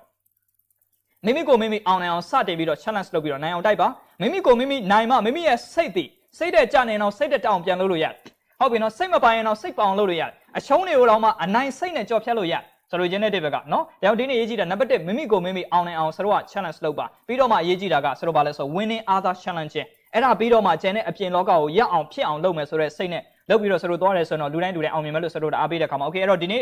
ဆရာ21ရက်ဒီ challenge နဲ့ပတ်သက်ပြီးတော့30 power ဟောပေးဖို့ရှိပါတယ်21ရက်မှာအားလုံးပဲဆရာတို့မြန်မာပြည်မှာရှိတဲ့ quarantine ဝင်တဲ့လူတွေရောဆရာတို့တက်နိုင်တယ်များ quarantine ဝင်တဲ့သူတွေကတော့ဆရာ free ဆရာစီစဉ်ပေးထားတာရှိပါတယ်လူတိုင်းနောက်ဆရာတို့ကျောင်းသားတွေဆိုလဲဆရာတို့တက်နိုင်မြတ်ဒါby one get one နဲ့အခုဒါဆရာတို့ program လေးတစ်ခုလုပ်ပေးထားတာရှိပါတယ်21 day challenge 30 power နော်ဆရာ power 30ဟောဖို့ရှိပါတယ်ခုနဆရာဟောသွားတာဒီ the power of momentum တစ်ခုလေးပဲဟောပေးသွားတာအဲ့ဒီလို power မျိုးဆရာတို့30ရှိတယ်မိမိရဲ့ inter power ကိုပြောင်းလဲစေတော့ power 15ခုရှိတယ်မိမိ extra power မိမိပတ်စံကိုဘယ်လိုရှားမလဲလောကစัจ java ယုံကြည်ချက်တွေဘယ်လိုရောမလဲဆိုတော့ power ပေါင်းစုစုပေါင်း30ရှိတယ်အဲ့ဒီ power 30ရရင်ဆရာလိုပဲဒီကာလကိုအရှုံးမပေးကြော်ဖြတ်ရဲတယ်အမကန်ရဲတယ်ဒါကြောင့်ဒီနေ့ရေးကြည့်တာကလူတိုင်းကမရှိတာမဟုတ်ဘူးဥပမာလေးတစ်ခုဆရာတို့အားလုံးကိုမေးကြည့်လိုက်အခုကာလမှာကွန်ပစ်ဖြည့်စေးတကယ်တော့လောကမှာကွန်ပစ်ဖြည့်စေးမရှိတာမဟုတ်မသိတာကွန်ပစ်ဖြည့်စေးကိုဆရာတို့မသိသေးတာမရှိတာမဟုတ်နော်ကွန်ပစ်ဖြည့်စေးရရှိတယ်အဲ့ဒီကွန်ပစ်ဖြည့်စေးကိုဆရာတို့မသိသေးတာအဲ့မသိခြင်းတွေအားလုံးကိုလေ့လာခြင်းမှာတပါအဖြစ်မရှိဆရာတို့စီးပွားဥစ္စာမရှိတာမဟုတ်ဆရာတို့မရှာသေးတာနီလာမရှာသေးဘူးပတ်စံစမရှာသေးဘူးဆရာတို့အောင်မြင်ခြင်းမရှိတာမဟုတ်ဆရာတို့စပြီးတော့မလုပ်သေးတာနောက်ဒီနေ့ရေးကြည့်တာဆရာတို့လောကစัจ java မှာအားလုံးမှာအကုန်ရှိတယ်ကွန်မန့်ဖြည့်စေးတဲ့ရှိတယ်ဒါပေမဲ့ဆရာတို့ကဆရာဝန်မဟုတ်တဲ့အတွက်ဆရာတို့မသိနိုင်ဟုတ်ပြီနော်ဆရာတို့ကျန်တာမသိနိုင်ဒါပေမဲ့ဆရာတို့အဲ့ဒီအရာအလုံးဒီလောကတနေရာမှာတော့အဲ့ဒီအဖြေရှိနေလိမ့်မယ်ဒါပေမဲ့ဆရာတို့ရှာဖွေရနောက်ဒီနေ့ရေးကြည့်တာလောကကြီးမှာရှာဖွေနေဖို့လိုအပ်တယ်လောကမှာမရှိတာမဟုတ်ဘူးမရှာကြတာပါဒီနေ့ရေးကြည့်တာအဲ့တော့ဆရာတို့အဖြေတွေများစွာရှိနိုင်တယ်ပါဝါတွေများစွာရှိနိုင်တယ်ရှာဖွေကြည့်ကြမယ်ဆိုတော့ဆရာတို့တက်နိုင်မြတ်ဒီပါဝါ30နဲ့မြန်မာနိုင်ငံမှာရှိတဲ့တဝိတယောက်ချင်းစီအားလုံးကွန်မန့်ကာလဖြစ်ပါစေရအောင်ကြော်ဖြတ်မယ်နော်ဆရာတို့တနေ့တိုင်ရှာထားတယ်ဆရာတို့နေ့စနစ်တွေရှိတယ်အခု21ရက် challenge မသက်ရှိတယ် ဟုတ်ပြီနော်ဆရာတို့7/7 checklist management တွေရှိတယ် the power of momentum တွေရှိတယ်နောက် the power of belief တွေအဲ့ဒီလိုမျိုးနီးလန်းနေနဲ့ဆရာတို့ရအောင်ကြော်ဖြတ်နိုင်ရင်ဒီကာလမှာဆရာတို့အားလုံးဆရာတို့ဒါရအောင်ကြော်ဖြတ်နိုင်တယ်ဆိုတော့ဆရာတို့ဒါအားလုံးကိုအားပေးချင်ပါတယ်ဆိုတော့ဒီနေ့အဲ့တော့ဆရာအနေနဲ့အားလုံးကိုပြန်ပြီးတော့ conclusion ပြန်သွားလိုက်မယ်ဆိုရင်တော့အားလုံးပဲအဲ့တော့ဆရာအနေနဲ့ဒီနေ့ဟောသွားတဲ့အပိုင်းလေးတွေပြန်ပြီးတော့ conclusion လုပ်မယ်ဆိုရင်အားလုံးပဲကျေးဇူးတင်ပါတယ်နော်အဲ့တော့ဆရာအနေနဲ့အခုဟောသွားတဲ့အပိုင်းတွေမှာတိတ်အများကြီးမဟုတ်ပါဘူးနံပါတ်1အရေးကြီးတာက challenge ဆိုတဲ့စကားလုံး challenge ဆိုတာအခုခက်ပေါ်ခက်စားနေတဲ့ first impression challenge လို့ပဲမိမိကိုမိမိရအောင်စိန်ခေါ်ပြောင်းလဲပြီးတော့မိမိကိုဘယ်သူပုံစံနဲ့မြင်စေချင်တယ်လဲအဲ့ဒါကိုရအောင်စိန်ခေါ်ပြောင်းလဲနိုင်တဲ့သူကိုဒါ first impression challenge ဒါဆိုတော့အောင်မြင်သွားတဲ့သူပဲနော်အဲ့လိုသွားတဲ့အခါမှာလဲ challenge 2မျိုးရှိတယ်နံပါတ်1က winning set challenge မိမိကိုမိမိနံပါတ်1စပြီးတော့အောင်နိုင်အောင်စပြီးတော့မိမိအတွင်းစိတ်ကိုအောင်နိုင်အောင်တိုက်ရှင်းတဲ့ challenging other ဆိုတော့ကနပြောနေ winning other challenging လို့ခေါ်တယ်တခြားသောအရာဝတ္ထုတွေကိုအောင်နိုင်အောင်ဆိုတော့စိန်ခေါ်ပြီးတော့အောင်နိုင်ဆိုတာကြော်ဖြတ်ရှင်းဒီနှစ်ခုနဲ့ဆိုတော့ဒါလုပ်ပါအဲ့လိုသွားတဲ့အခါမှာလည်းအရေးကြီးတဲ့အခါမှာဆိုတော့လူတိုင်းမှာအချိန်မရဘူးဆိုရင် repeat နဲ့ replace ကို management လုပ်ပါ repeat နေ့စဉ်လုပ်နေတဲ့အရာလေးတွေကိုတချို့လျှော့ပြီးတော့ replace အစားပြန်ထိုးပါ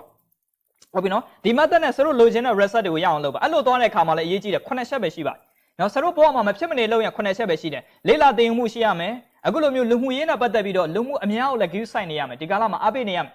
ဟုတ်ပြီနော်ပြီးတဲ့အခါမှာမိမိရဲ့မိသားစုဟုတ်ပြီနော်ဒါကိုလည်းဆိုတော့ give sign ဖို့လိုအပ်တယ်ပြီးတဲ့အခါမှာလည်းဆိုတော့ရဲ့ဘဝရဲ့ဘာသာတရားကိုလည်းဆိုတော့ကိုးကွယ်ရမယ်အချိန်တွေရှိတယ်ပြီးမိမိရဲ့လေ့ကျင့်ခန်းကိုလည်းဒီကာလမှာမိမိရဲ့ခန္ဓာကိုယ်ရဲ့ strength ဖြစ်အောင်လေ့ကျင့်ဖို့လိုအပ်တယ်ဆိုတော့ဒါတွေဆိုတော့ပေါင်းပြီးတော့နောက်အလုပ်တွေလည်းလုပ်နေရမယ်ဆိုတော့ဒါတွေအကုန်ပေါင်းဆက်ပြီးတော့နေတိုင်း checklist ပုံစံလုပ်မယ်အဲ့လိုသွားတဲ့အခါမှာလည်းဒါကိုတရက်ထက်လုပ်လို့မရဘူး21ရက်စက်တိုက်လုပ်မှရ21ရက်21 day challenge လုပ်ရင်21ရက်ကြာတဲ့ခါမှာလူတစ်ယောက်ကအမူအကျင့်သည်ဆွမ်းလန်းသွားတယ်မလုပ်ရင်ကိုမရတော့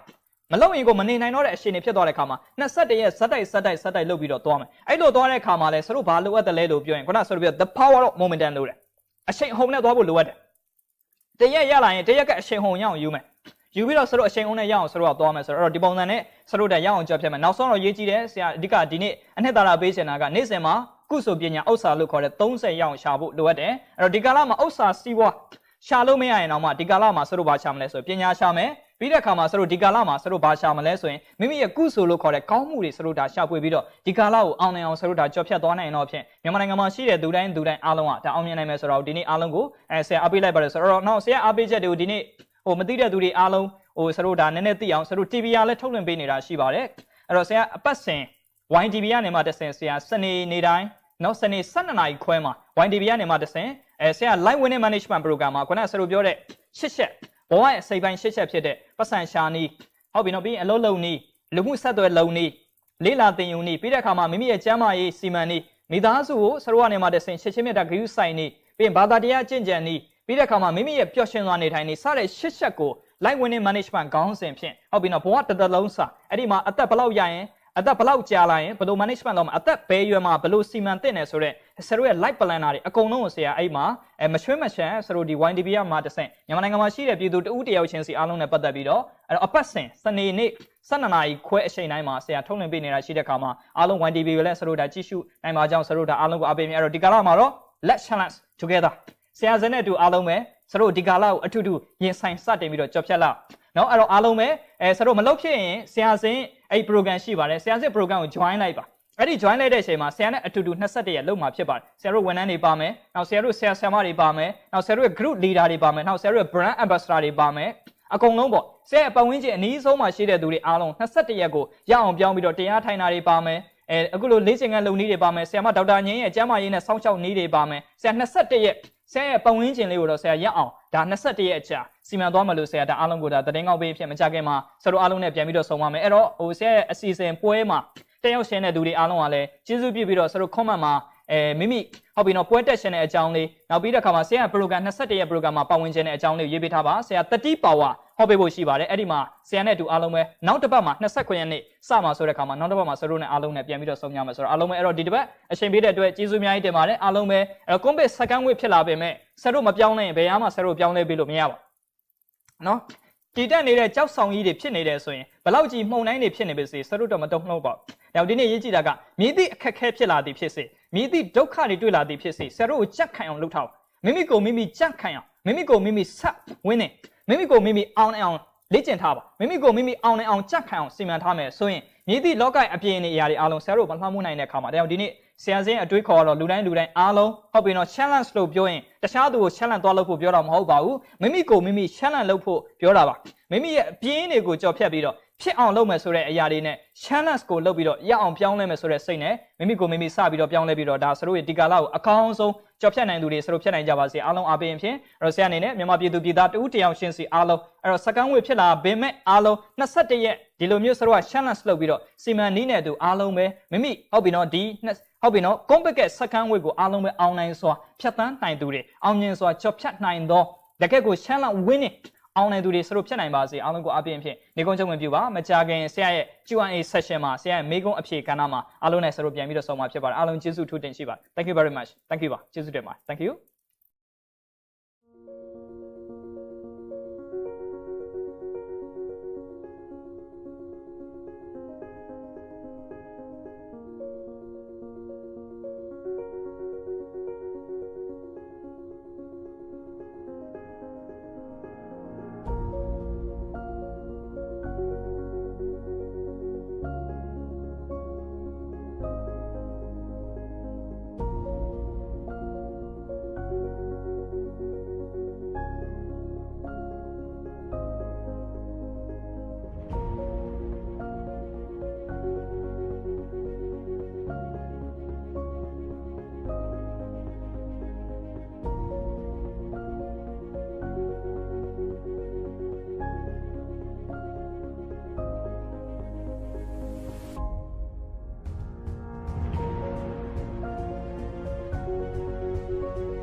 မင်္ဂလာပါအားလုံးမင်္ဂလာပါ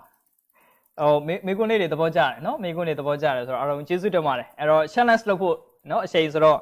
့ဆရာထက်နဲ့အခုဒီမေကွန်းအချိန်ထိစောင့်နေတဲ့သူတွေအားလုံးကလည်းတကယ်ကို challenge လုပ်နိုင်တဲ့သူနော်ဒီမှာဆရာစဉ်ပြောစကားတွေကြည့်ပြီးတော့အားကြရပါတယ်ဒါဆရာ first impression challenge အကြောင်းရေးပြထားတဲ့သူတွေကျေးဇူးတင်ပါတယ်နော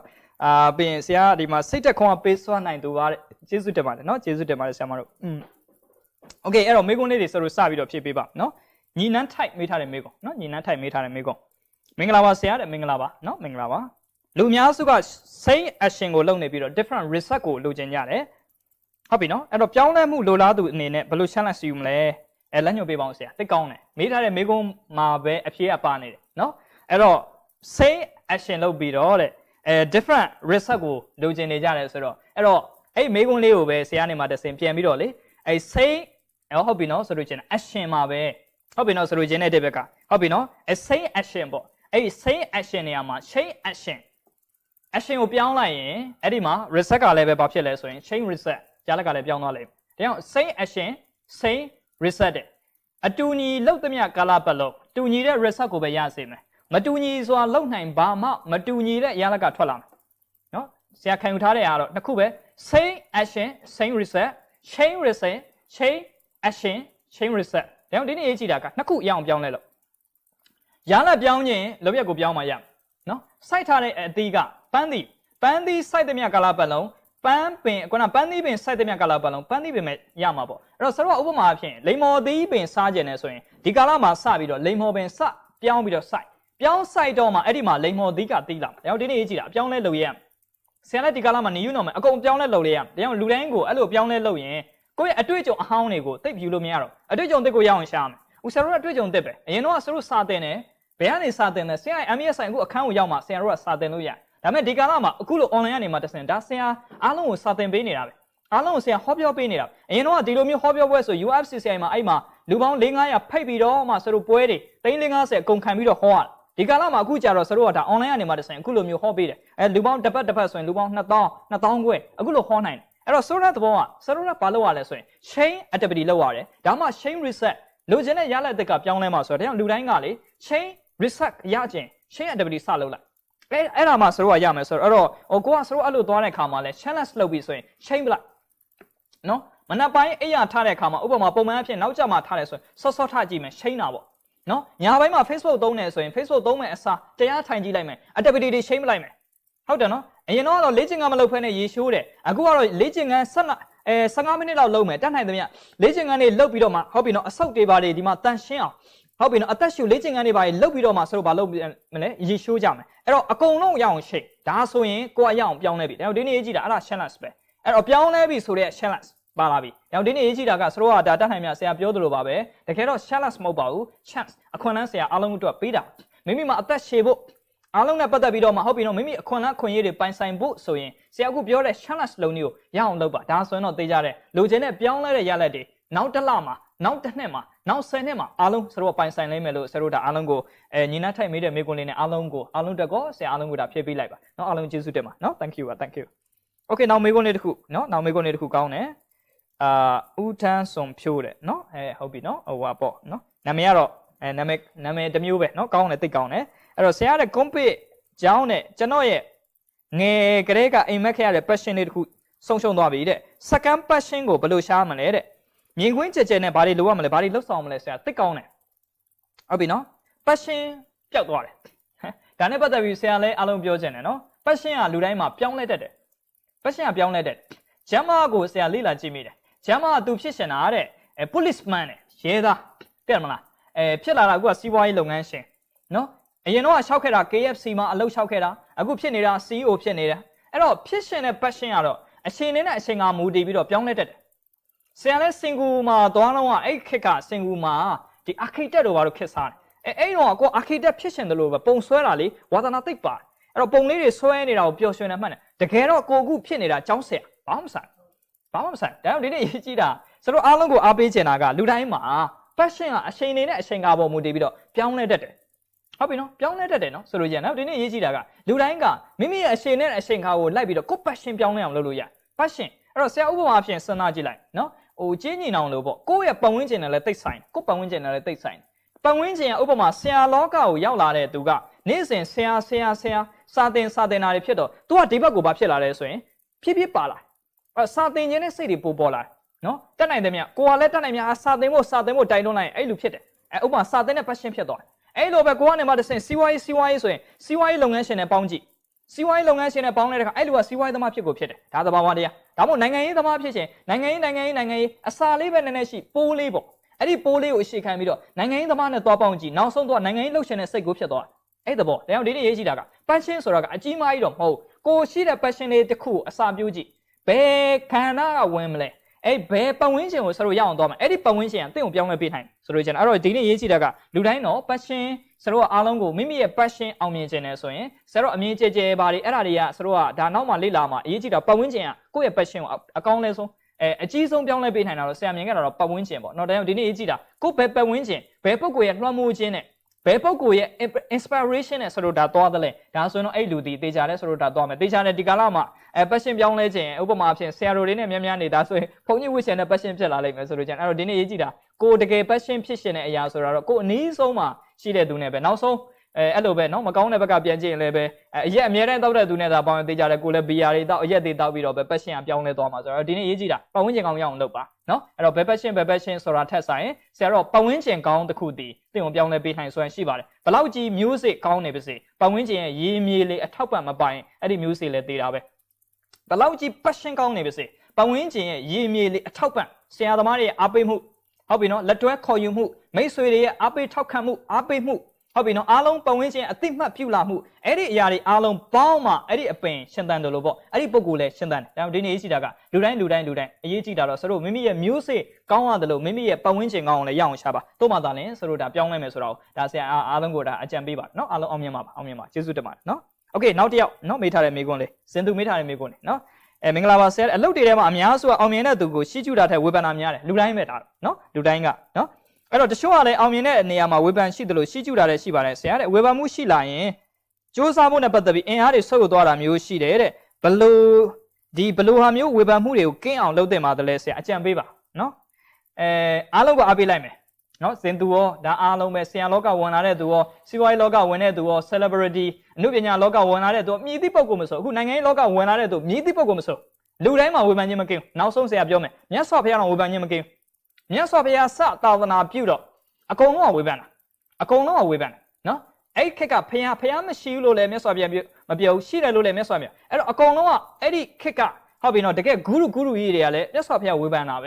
ဟုတ်ပြီအကုန်လုံးကဝေဖန်တာအဲ့တော့ဆိုတဲ့သဘောကမြတ်စွာဘုရားတော်ဝေဖန်ခြင်းမကင်းနိုင်ပါဘူးဆရာအားလုံးအားပေးလိုက်ချင်တာလောကမှာဝေဖန်ခြင်းကင်းတဲ့သူတယောက်မှမရှိဘူးအခုစရုပ်နိုင်ငံမှာဥပမာဖြစ်တာနိုင်ငံမှာအခုဆိုရင်ဒါအားလုံးရှစ်ခင်လေးစားတဲ့သူနော်နိုင်ငံတော်တိုင်ပင်ခံလည်းဝေဖန်မှုတွေဒါသူ့ကိုလည်းတချို့ဒါဝေဖန်မှုတွေရှိတာဒါပေမဲ့စရုပ်အားလုံးအားပေးလိုက်ချင်တာလူသားမှန်ရင်ဝေဖန်ခြင်းကင်းအောင်နေလို့မရဝေဖန်ခြင်းကင်းအောင်နေလို့မရအဲ့တော့ဘာလုပ်ရမလဲဆိုရင်ဝေဖန်မှုတွေကိုခံနိုင်အောင်ကိုယ့်ကိုတိဆောက်ဆရာတို့အဲ့လိုပဲခံယူထားတယ်ဝေဖန်ခြင်းကိုစရုပ်မလျှော့ချနဲ့ဝေဖန်မှုတွေကိုမလျှော့ချနဲ့ခံနိုင်ခြင်းကိုပို့တိုးမိမိကိုမိမိခံနိုင်အောင်လုပ်ဟုတ်ပြီနော်မိမိကိုမိမိခံနိုင်အောင်ပို့ပြီးတော့ကိုယ့်ရဲ့အတွင်း challenge ကိုပို့လို့ဒါကြောင့်ဆရာတရားတွေထိုင်ခိုင်းတယ်ဆိုလိုချင်တဲ့တိတ်က mind motivation တွေကိုများပေးတယ်ဘာကြောင့်လဲအဲ့ဒီဓာတ်တွေခံနိုင်အောင်မြင်နေဆိုတာကဟုတ်ပြီနော်လူတိုင်းစူးစမ်းနိုင်တယ်ဘယ်ချိန်မှကြာရှုံးတယ်လဲအခက်ခဲကြုံလာတဲ့ချိန်မှာလူတိုင်းပြန်ကြာရှုံးတာအဲ့ဒီအခြေအနေကိုမဖြစ်အောင်ဆရာအားပေးတာဆိုတော့ဒါကြောင့်ဒီနေ့ရေးကြည့်တာကအဲ့တော့လူတိုင်းကစင်သူတို့လိုလူတိုင်းကြုံလိမ့်မယ်အဲ့တော့အောင်မြင်တဲ့သူတယောက်ဖြစ်ဖို့အတွက်ဆိုရင်ဝေဖန်ခြင်းတွေကိုစရုပ်ကတတ်နိုင်သမျှဥပက္ခပြု၍ကြိုးစားဥပက္ခဆိုတာကောင်းတာလည်းမယူမကောင်းတာလည်းမယူဆရာကတော့အခုပြောတယ်နော်ဒါအားလုံးဆရာ first impression ရှင်းလိုက်ဒါကျန်ခဲ့တဲ့တစ်ပတ်ကစရုပ်ရေးပေးထားကြတာတိတ်လဲကျေးဇူးတင်တယ်နော်လူတိုင်းတိတ်ရေးတယ်ဆရာကိုတိတ်အားပေးတယ်အားထားကြတယ်တချို့လဲဆရာကြောင့်ပြောင်းလဲသွားတယ်ဒီကာလမှာဆရာဒီတိုင်းတစ်ခုလို့အဲ့ဒါတွေကြောင့်ဆရာဒီမတုံ့လှုပ်ဘူးဆရာကိုကဲရမှုတွေကြောင့်လဲဆရာမတုံ့လှုပ်ဟုတ်ပြီနော်ဆရာကိုဘဝင်မြင့်ဆရာတွေပြောလဲပဲဆရာဘဝင်မမြင်ဘူးဆရာကိုနှိပ်ကုတ်လို့ဆရာလည်းမသိငဲတတ်ဘူးဒါကြောင့်ဒီနေ့ကြည့်တာဆရာတော့ကိုရက်တီအောင်ဆရာတို့တဒန်းနဲ့ဖြစ်အောင်တိဆောက်ထားတယ်အဲ့ဒီအတွက်တိုက်ခိုက်လာလဲဆရာမတုံ့လှုပ်ဟုတ်ပြီနော်ရှင်းမွန်သွားရင်လဲဆရာအပေါ်ဘဝင်မမြင်ဘူးဒါကြောင့်ဒီနေ့ရေးကြည့်တာကလောကကြီးမှာချင်းမွန်ခြင်းကဲ့ရဲ့ခြင်းဆိုတာလောကသဘာဝတရားဆရာတို့ကပြောသလိုမတည်မြဲခြင်းသဘောသဘာဝတရားဝေဖန်ခြင်းဆိုတာလည်းအမြဲမရှိဘူးရှင်းမွန်ခြင်းကလည်းအမြဲမရှိဘူးဆိုတော့အဲ့တော့ဒီနေ့ရေးကြည့်တာကိုယ့်ရဲ့အဆုံးမှာကိုဘာလို့ရှင်တယ်လဲဆိုတာဒါအာယုံဆိုင်လုပ်ပါနော်ကိုလှုပ်ရှင်တဲ့အရာကိုပဲရွတ်လေးနဲ့ဒီဇိုင်းမလေးလုပ်နေပါဘယ်အတန်ဦးမှနားမထောင်နဲ့အဲ့ဒီအတန်နေနားထောင်သမျှကာလပတ်လုံး commitment လို့ခေါ်တဲ့အတန်နေထိုင်ရော့တယ် နော်ဆိုတော့တန်တဲ့နဲ့ရှာစူးစမ်းနေမှာအဲ့ဒီအတန်တွေကိုနားထောင်လို့မရတယ်ဆိုတာကိုပါပါတယ်ဒါတဲ့ကတို့ရဲ့စောင်းမလဲသူ့တနာပြုထားတယ်ဆရာနဲ့နားမထောင်ပါဘူးနော်တချို့ဝေဖန်တာတွေရှိတယ်ခဲခဲတာတွေရှိတယ်ဆရာတို့တော့မကင်းပါဘူးဆိုတော့ဒါပေမဲ့လည်းဆရာအဲ့ဒါတွေကိုနားမထောင်ပါဘူးအဓိကတော့လောကကြီးမှာအပြင်ပြောတာအမှန်တရားမဟုတ်ပါဘူးအရေးကြီးတာကမိမိအတွင်းဒီအမှန်တရားကိုပိုအသိဆုံးပါဆိုတော့အဲ့တော့ကိုကောင်းတာလုပ်နေတာပဲဒီစိတ်တဲ့လေးနဲ့အကောင်းဆုံးဖြစ်အောင်လုပ်ပါနောက်ဆုံးဝေဖန်မှုဖြစ်လာရင်ဆရာအားလုံးကိုအားပေးလိုက်ချင်တာဝေဖန်တဲ့သူများလာရင်ကိုရှင်းဝင်တဲ့သူများအောင်လုပ်ထားနော်ရေများရေနိုင်မင်းများမင်းနိုင်တယ်ဝေဖန်တဲ့သူများတော့ကြာချုံးပါပဲအဲ့တော့ဒီနေ့ရေးကြည့်တာကဆိုတော့ကိုရှင်းဝင်တဲ့သူ offer ပေးတဲ့သူများရင်အားပေးတဲ့သူများရင်အောင်မြင်ပါပဲဆိုတော့အဲ့တော့ရေများရေနိုင်မင်းများမင်းနိုင်အဲ့တော့မိတွေများလာရင်ရေတွေများအောင်သာပြန်လုပ်ပေါ့နော်ဒီလိုနဲ့ပဲစင်သူတို့အောင်မြင်အောင်လုပ်ပါလို့ဆိုတော့ဒါအားလုံးကိုဒါအားပေးပါတယ်ဆိုတော့အဲ့တော့ဒါလေးကတော့လူတိုင်းမဖြစ်မနေကြော်ဖြတ်ရမှာပါဆရာတော်တတ်နိုင်တဲ့များတခြားသူကိုဆိုတော့သွားစီမံတာထက်မိမိကိုမိမိစီမံပြီးတော့အောင်နိုင်အောင်လုပ်ပါလို့လေမိမိကိုမိမိခုနကဆိုတော့ပြောလို့ winning set challenge မိမိကိုမိမိအောင်နိုင်အောင်ဒါ set challenge လုပ်ပါနော်ဒါနဲ့ဆိုတော့ဒါစင်သူတို့အောင်နိုင်ရင်ဆိုတာကြော်ဖြတ်နိုင်ပါစေနော် okay အဲ့တော့နောက်2ခုလေးမေးထားတာရှိတယ်3ခုမေးထားတာရှိတယ်နော်ဆရာ3ခုလေးထပ်ဖြည့်ပေးပါနောက်တစ်ခုကရဲမြင့်နော်ကိုရဲမြင့်ထက်နော်ရဲမြင့်မင်္ဂလာပါဆရာတဲ့လူငယ်တွေကblogger ဟုတ်တယ်နော်လူငယ်တွေက blogger social influencer လောက်ကလည်းဝင်တဲ့မှာတော့ဝင်မယ်ဆိုရင်အခက်ခဲပါတွေပြင်ဆင်ထားမလဲဆရာတဲ့ကျူရင်သိကောင်းပါတယ်နော်ဟိုဒါတော့မိမိ career နဲ့ပတ်သက်ပြီးတော့မေးတဲ့အရှင်နေဆရာတော့ဒီကာလမှာဟိုလူတိုင်းပေါ့နော်လူတိုင်းမှာsocial influencer ခက်ရောက်လာတယ်ဘာကြောင့်လဲဆိုတော့နိပညာရဲ့အားပါအခုလဲဆရာတို့တက်နိုင်မြဆရာရဲ့ live တွေကြည့်ရှုတယ်ဆိုတာမှန်တာပြောရင်ဆရာတို့ဒီခန်းထဲမှာဟောရင်လူနေနေပေါ့နော်ဒါပေမဲ့လည်းဆရာတို့ရဲ့ power tech leverage power လို့ခေါ်တာပေါ့နော်ကုတ်အားပိုကြီးသွားတဲ့အခါမှာလူများများရှီရောက်သွားတယ်ဆိုတော့အဲ့တော့ဒါတော့အဓိကတော့ leverage ကုတ်အားကြောင့်လူတွေအောင်မြင်တတ်တယ်နော် leverage power အားကောင်းရင်အောင်မြင်တာပဲနော် leverage power ဆိုတာကုတ်အားပေါ့နော်ကိုမနိုင်တဲ့အားကိုကုတ်အားဖြင့်ရွှေ့အကုန်လုံးရွှေ့အောင်လုပ်လို့ရအဲ့တော့ဒီကာလမှာတော့ Facebook user သိများတဲ့အခါမှာ social influencer တွေကအောင်မြင်မှာပဲလူတိုင်းတက်နိုင်မြအောင်မြင်မှာပဲ social influencer ရောကသွားတယ်တက်နိုင်တယ်မြ Facebook မှာ design မနဲ့တာလို့တော့အောင်မြင်တယ်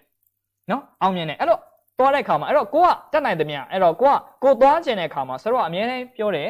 လူပုဂ္ဂိုလ်3ခုရှိတယ်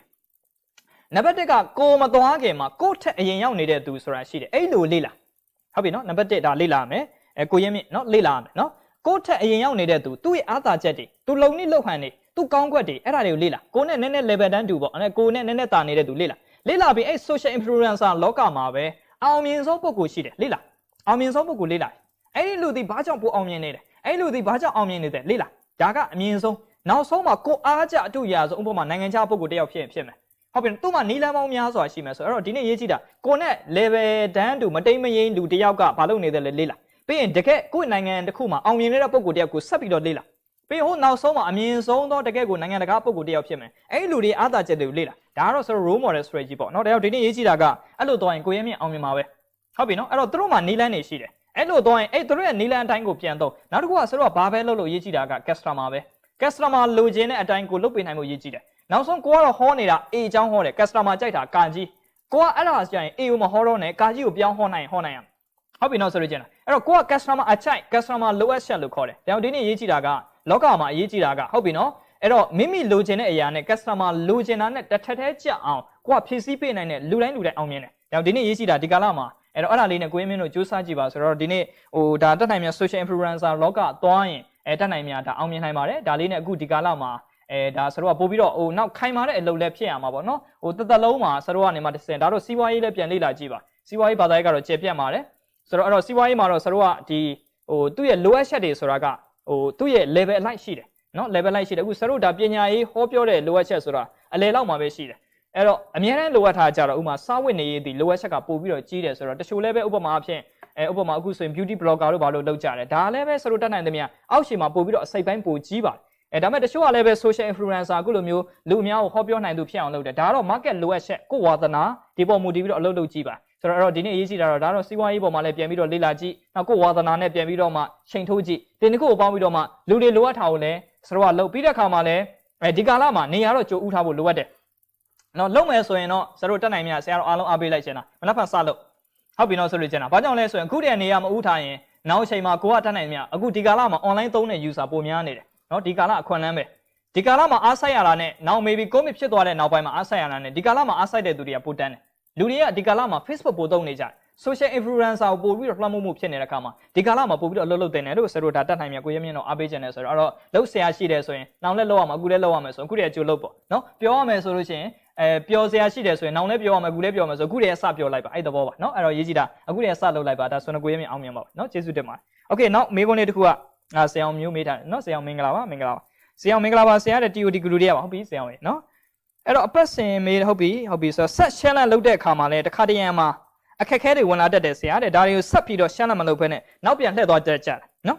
်အဲ့တော့ရတဲ့ရထိုက်တဲ့အခွင့်အလန်းတွေကဆုံးရှုံးသွားတတ်တယ်ဆရာတဲ့ဆက်သွားဖို့ဘယ်လို passion နဲ့သွားရမလဲသိကောင်းတယ်โอเคဒါနဲ့ပတ်သက်ပြီးတော့ဆရာအားလုံးကို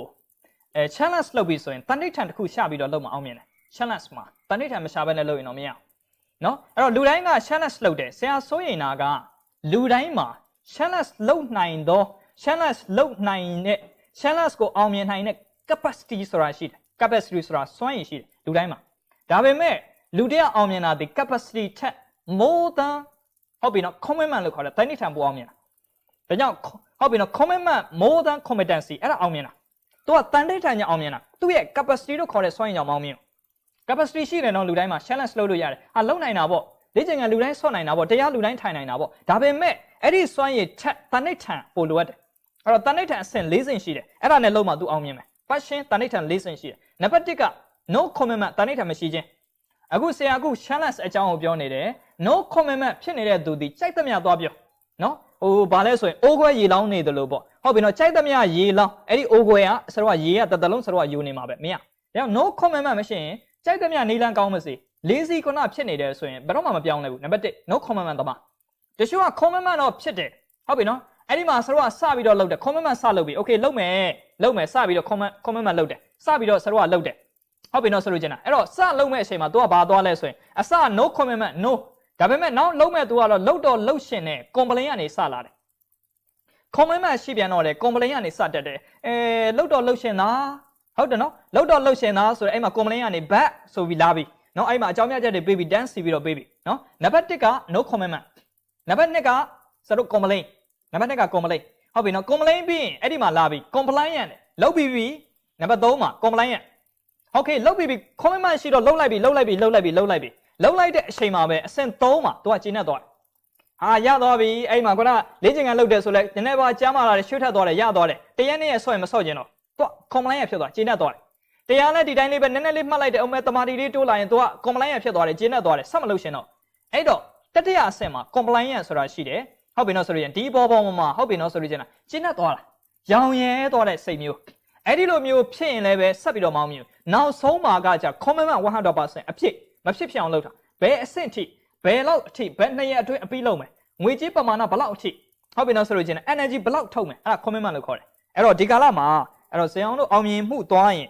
အရာတစ်ခုကို challenge လုပ်ရင်စွမ်းရည်နဲ့ challenge လုပ်လို့မရအောင် commitment တဏိဋ္ဌာန်နဲ့သွားမယ်ဆိုတော့ဆရာအဲ့ဒါကိုတော့ဆရာဒီ21ဆိုတော့ဒီ30 power မှာဆရာဟောပေးဖို့ရှိပါတယ်ဆိုတော့ the power of commitment လို့ခေါ်တယ်เนาะအဲ့တော့ကြာရင်တော့အသေးစိတ်လေးဆရာပြောပါမယ်အခုကတော့အမြည်ပေါ့เนาะအဲ့ဆိုတော့ကျွန်တော်အဲ့တော့ကြာတော့ဆရာအောင်တို့လည်းပြန်တက်ကြမဲ့သူတွေဆိုတော့အဲ့တော့ကြာမှာပဲဆရာပြန်ရှင်းပြလာလေးနားထောင်ပေးပါเนาะကျေးဇူးတင်ပါတယ်เนาะဆရာအောင် thank you ပါ okay နောက်တစ်ခုကရေးကြည့်တယ်နောက်ဆုံးပေလေးပါเนาะနေလိုက်အောင်เนาะနောက်ဆုံးပေလေးနေလိုက်အောင်မေးထားမေးလူတိုင်းမှာတဲ့ဆရာတဲ့ကောင်းတဲ့အကျင့်တွေရှိပါတယ်တဲ့မကောင်းတဲ့အကျင့်တွေလည်းရှိတယ်ဆရာတဲ့မကောင်းတဲ့အကျင့်တွေကိုကောင်းတဲ့အကျင့်တွေစားထိုးတဲ့အခါမှာဘယ်လိုခံယူချက်မျိုးနဲ့ challenge လုပ်တဲ့နယ်လဲဆရာသိကောင်းတယ်เนาะအဲ့တော့လူတိုင်းမှာဆိုတော့ habit ပေါ့เนาะအလေးအကျင့်အဖြစ်2မျိုးရှိတာပေါ့เนาะ2မျိုးရှိတယ်good habit ရှိတယ် bad habit ရှိတယ် good attitude ရှိတယ် bad attitude ရှိတယ်ပေါ့เนาะ good positive thinking ရှိတယ် negative thinking ဆိုတာရှိတယ် positive thinking negative thinking အများကြီးရှိပါတယ်ဒါကောင်းခြင်းမကောင်းခြင်းခွဲနေတယ်ဒါပေမဲ့ခုနကဆိုလို့ပြောသလိုပေါ့လူမာကအထက်မှာမြေခွေး2ကောင်ရှိတယ်လို့ဆရာလေ့လာပူတယ်ဒါ psychology မှာမြေခွေး2ကောင်ရှိတယ်ကိုယ့်ရဲ့ရင်းထဲမှာမြေခွေးပြူမြေခွေးနဲ့မြေခွေးမဲဆိုတဲ့ခုန negative thinking negative habit bad habit ကိုအစာကျွေးရင်တဲ့တခုခုဆိုရင် तू ကအဲ့ဒီမြေခွေးအမဲကထဟောင်းတယ်စိတ်ထဲမှာအဲ့ဒါပဲထပေါ်လာမြေခွေးအမဲကိုအစာကျွေးတဲ့ तू ကမြေခွေးအမဲကပေါ်လာဒါပေမဲ့မြေခွေးပြူလို့ခေါ်တယ်ကောင်းတဲ့ဘက်ကလှည့်တွေ့ကောင်းတာပဲစဉ်းစားကောင်းတဲ့ဟာကိုပဲအာရုံပြုကောင်းတဲ့အလုပ်တွေပဲလုပ်မယ်ကောင်းတဲ့ဥပမာတရားဘာဝနာကောင်းတဲ့စာအုပ်တွေဖတ်မယ်ကောင်းတဲ့သူတွေနဲ့ပေါင်းတယ်ဆိုရင် तू ကသူ့ရဲ့မြေခွေးပြူကဘာဖြစ်လာလဲဆိုရင်မြေခွေးပြူအစာကျွေးတဲ့အခါမှာဘာပဲဖြစ်လာ तू ကနောက်ဆုံးမြေခွေးပြူဖြစ်သွားတယ်မြေခွေးပြူစိတ်နဲ့အရာတိုင်းက positive ဖြစ်သွားတယ်အဲ့တော့ကိုလေ့ကျင့်ပေးတာနဲ့ဆိုင်နေ့စဉ်ကိုကောင်းတဲ့ကိုကောင်းတာထဲလားဆိုးတာထဲလား ဟုတ်ပြီနော်ဆိုလိုချင်တဲ့တခုခုဆိုလို့ရှိရင်ကောင်းတဲ့ habit လုပ်ဖြစ်လားမကောင်းတဲ့ habit လုပ်ဖြစ်နေလားဆိုလို့ချင်တာအဲ့ဒါလေးကိုဆရာတို့ကတတ်နိုင်မြလေ့ကျင့်ပြောင်းအဲ့ဒါကိုလည်း21ရက်စက်တိုက်ပြောင်းမှရမှာအခုဆရာတို့ဒီနေ့ဆရာပြောသွားသလိုပေါ့21ရက်သူကစက်တိုက်ပြောင်းမှပြောင်းလဲတာရုပ်တရက်2ရက်2ရက်တော့ပြောင်းလဲလို့မရအောင်ဥပမာအလုံးတစ်ခုကိုသွားရင်လည်းကောင်းတဲ့စိတ်တွေကြီးပဲတစ်သလုံးတွေးသွားမှာတစ်သလုံးတွေးသွားမှာသူအဲ့ဒီအရာပေါ်မှာဆရာတို့ကဘယ်လိုခေါ်မလဲအမြဲတမ်းခုနကဆရာတို့ပြောတဲ့မြေခွေးပြူမြေခွေးမြက်ဥပမာပေါ့နော်ဒါကြောင့်ဒီနေ့ရေးကြည့်တာကအဲ့တော့ဆရာတို့တတ်နိုင်မြအဲ့လိုသွားတဲ့ခါမှာခုနပြောနေလိုက်အောင်သွားရင်အဲ့တော့ဆရာအနေနဲ့အားလုံးသွားတဲ့ခါမှာ challenge တော့လုံးရမယ်အချိန်ကာလတစ်ခုတော့ကိုယ်စိတ်ကိုရအောင်ပြောင်းလဲရမယ်ဆိုတော့အဲ့ဒါကတော့ဆရာတို့အလေးကျင့်ဖြစ်သွားရင်နောက်ပိုင်းကြာလို့ရှင်အရာလုံးကောင်းတာမြင်သွားလိမ့်မယ်နော်ဒါကြောင့်ဒီနေ့ရေးကြည့်တာဆရာပေါ့နော်ကိုယ်ွယ်ဆရာတို့ကယူသေးရတဲ့ဥပမာဆရာတို့ဒါအားလုံးမှာမြတ်စွာဘုရားဆိုရင်နော်ဆရာတို့မြတ်စွာဘုရားဆိုရင်အရာလုံးအမြဲတမ်းတွေးနေတာကောင်းတဲ့ဘက်ကမေတ္တာတရားပေါ့နော်မေတ္တာဖြင့်တွေးတဲ့အခါမှာနောက်ဆုံးဘလောက်ကြီးရန်သူဖြစ်ပါစေအားလုံးကမေတ္တာဖြင့်သာကြည့်တော့တယ်ဆိုတော့ဒါတွေကတော့ဟိုအမြင့်ဆုံးဖြစ်သွားတဲ့သူတွေဆိုရင်တော့လေဒါလေ့ကျင့်ထားလို့ပါဆိုတော့အဲ့တော့ဒီနေ့ရေးကြည့်တာကဆရာတို့ကနေလိုက်အောင်အားလုံးအဖြစ်နော်ဆရာအနေနဲ့အားလုံးအားပေးလိုက်ရှင်တော့လေ့ကျင့်ထားရင်ဖြစ်နိုင်ပါကောင်းတယ်ဆိုတဲ့အရာလေ့ကျင့်သွားတာပါလေ့ကျင့်သွားတာပါနော်ဆရာတို့ရဲ့တတ်နိုင်မြဒီကာလမှာအဲ့တော့လူတိုင်းမှာဆရာတို့လည်းဒါ bad habit တွေရှိတတ်ပါတယ်ဆိုတော့တိုးတော်လည်းတတ်နိုင်မြကောင်းတဲ့ habit တွေကိုခုနဆရာတို့ပြောနေ replace က repeat ပေါ့နော် replace အစားထိုးတာ replace အဲ့ဒီမှာဆက်ပြီးတော့လုပ်နေမဲ့အစားကိုကောင်းတဲ့အရာလေးတွေနဲ့အစားထိုးပြီးတော့မကောင်းတဲ့အရာလေးတွေကိုဖြုတ်လိုက်ကောင်းတဲ့အရာလေးတွေကိုအစားထိုးလိုက်ဟုတ်ပြီနော်ဆိုလို့ကျင်တာမကောင်းတဲ့အရာလေးကိုဖြုတ်ချလိုက်ကောင်းတဲ့အရာလေးတွေကိုဆရာတို့ကနေအဲ့လိုထည့်လိုက်ရင်းနဲ့ပဲလူကကောင်းအောင်လုပ်သွားတဲ့သဘောပါဆိုတော့အဲ့တော့မိမိရဲ့ရင်ထဲမှာလည်းဒီတိုင်းပဲမကောင်းတာလေးတွေရှိနိုင်တယ်ဒါလေးတွေကိုဆရာတို့တတ်နိုင်တယ်မြဖြုတ်ချပါပြီးကောင်းတာလေးတွေနည်းနည်းတစ်ခုချင်းအစားထိုးဒီလိုနဲ့ပဲဖြည်းဖြည်းချင်းစီလှုပ်သွားရင်နောက်ဆုံးမှာမကောင်းတာတွေ0ဖြစ်သွားပြီးတော့ကောင်းတာတွေပဲဖြစ်သွားပါလိမ့်မယ်ဆိုတော့အသေးစိတ်ကတော့ဆရာဒီ power 30မှာအဲ့ဒါလေးတွေဆရာရှင်းပြထားပါတယ်နော်the power of positive thinking ဆိုပြီးတော့အဲ့ဒီထဲမှာတော့ positive thinking ဖြစ်အောင်လုပ်နီးလမ်းနောက်ထပ်3ချက်ရှိပါသေးတယ်အဲ့တော့ကြာတော့ဆရာအသေးစိတ်လေးပြောပြပါနော်အားလုံးပဲဆိုတော့အဲ့တော့ okay အဲ့တော့ဒီနေ့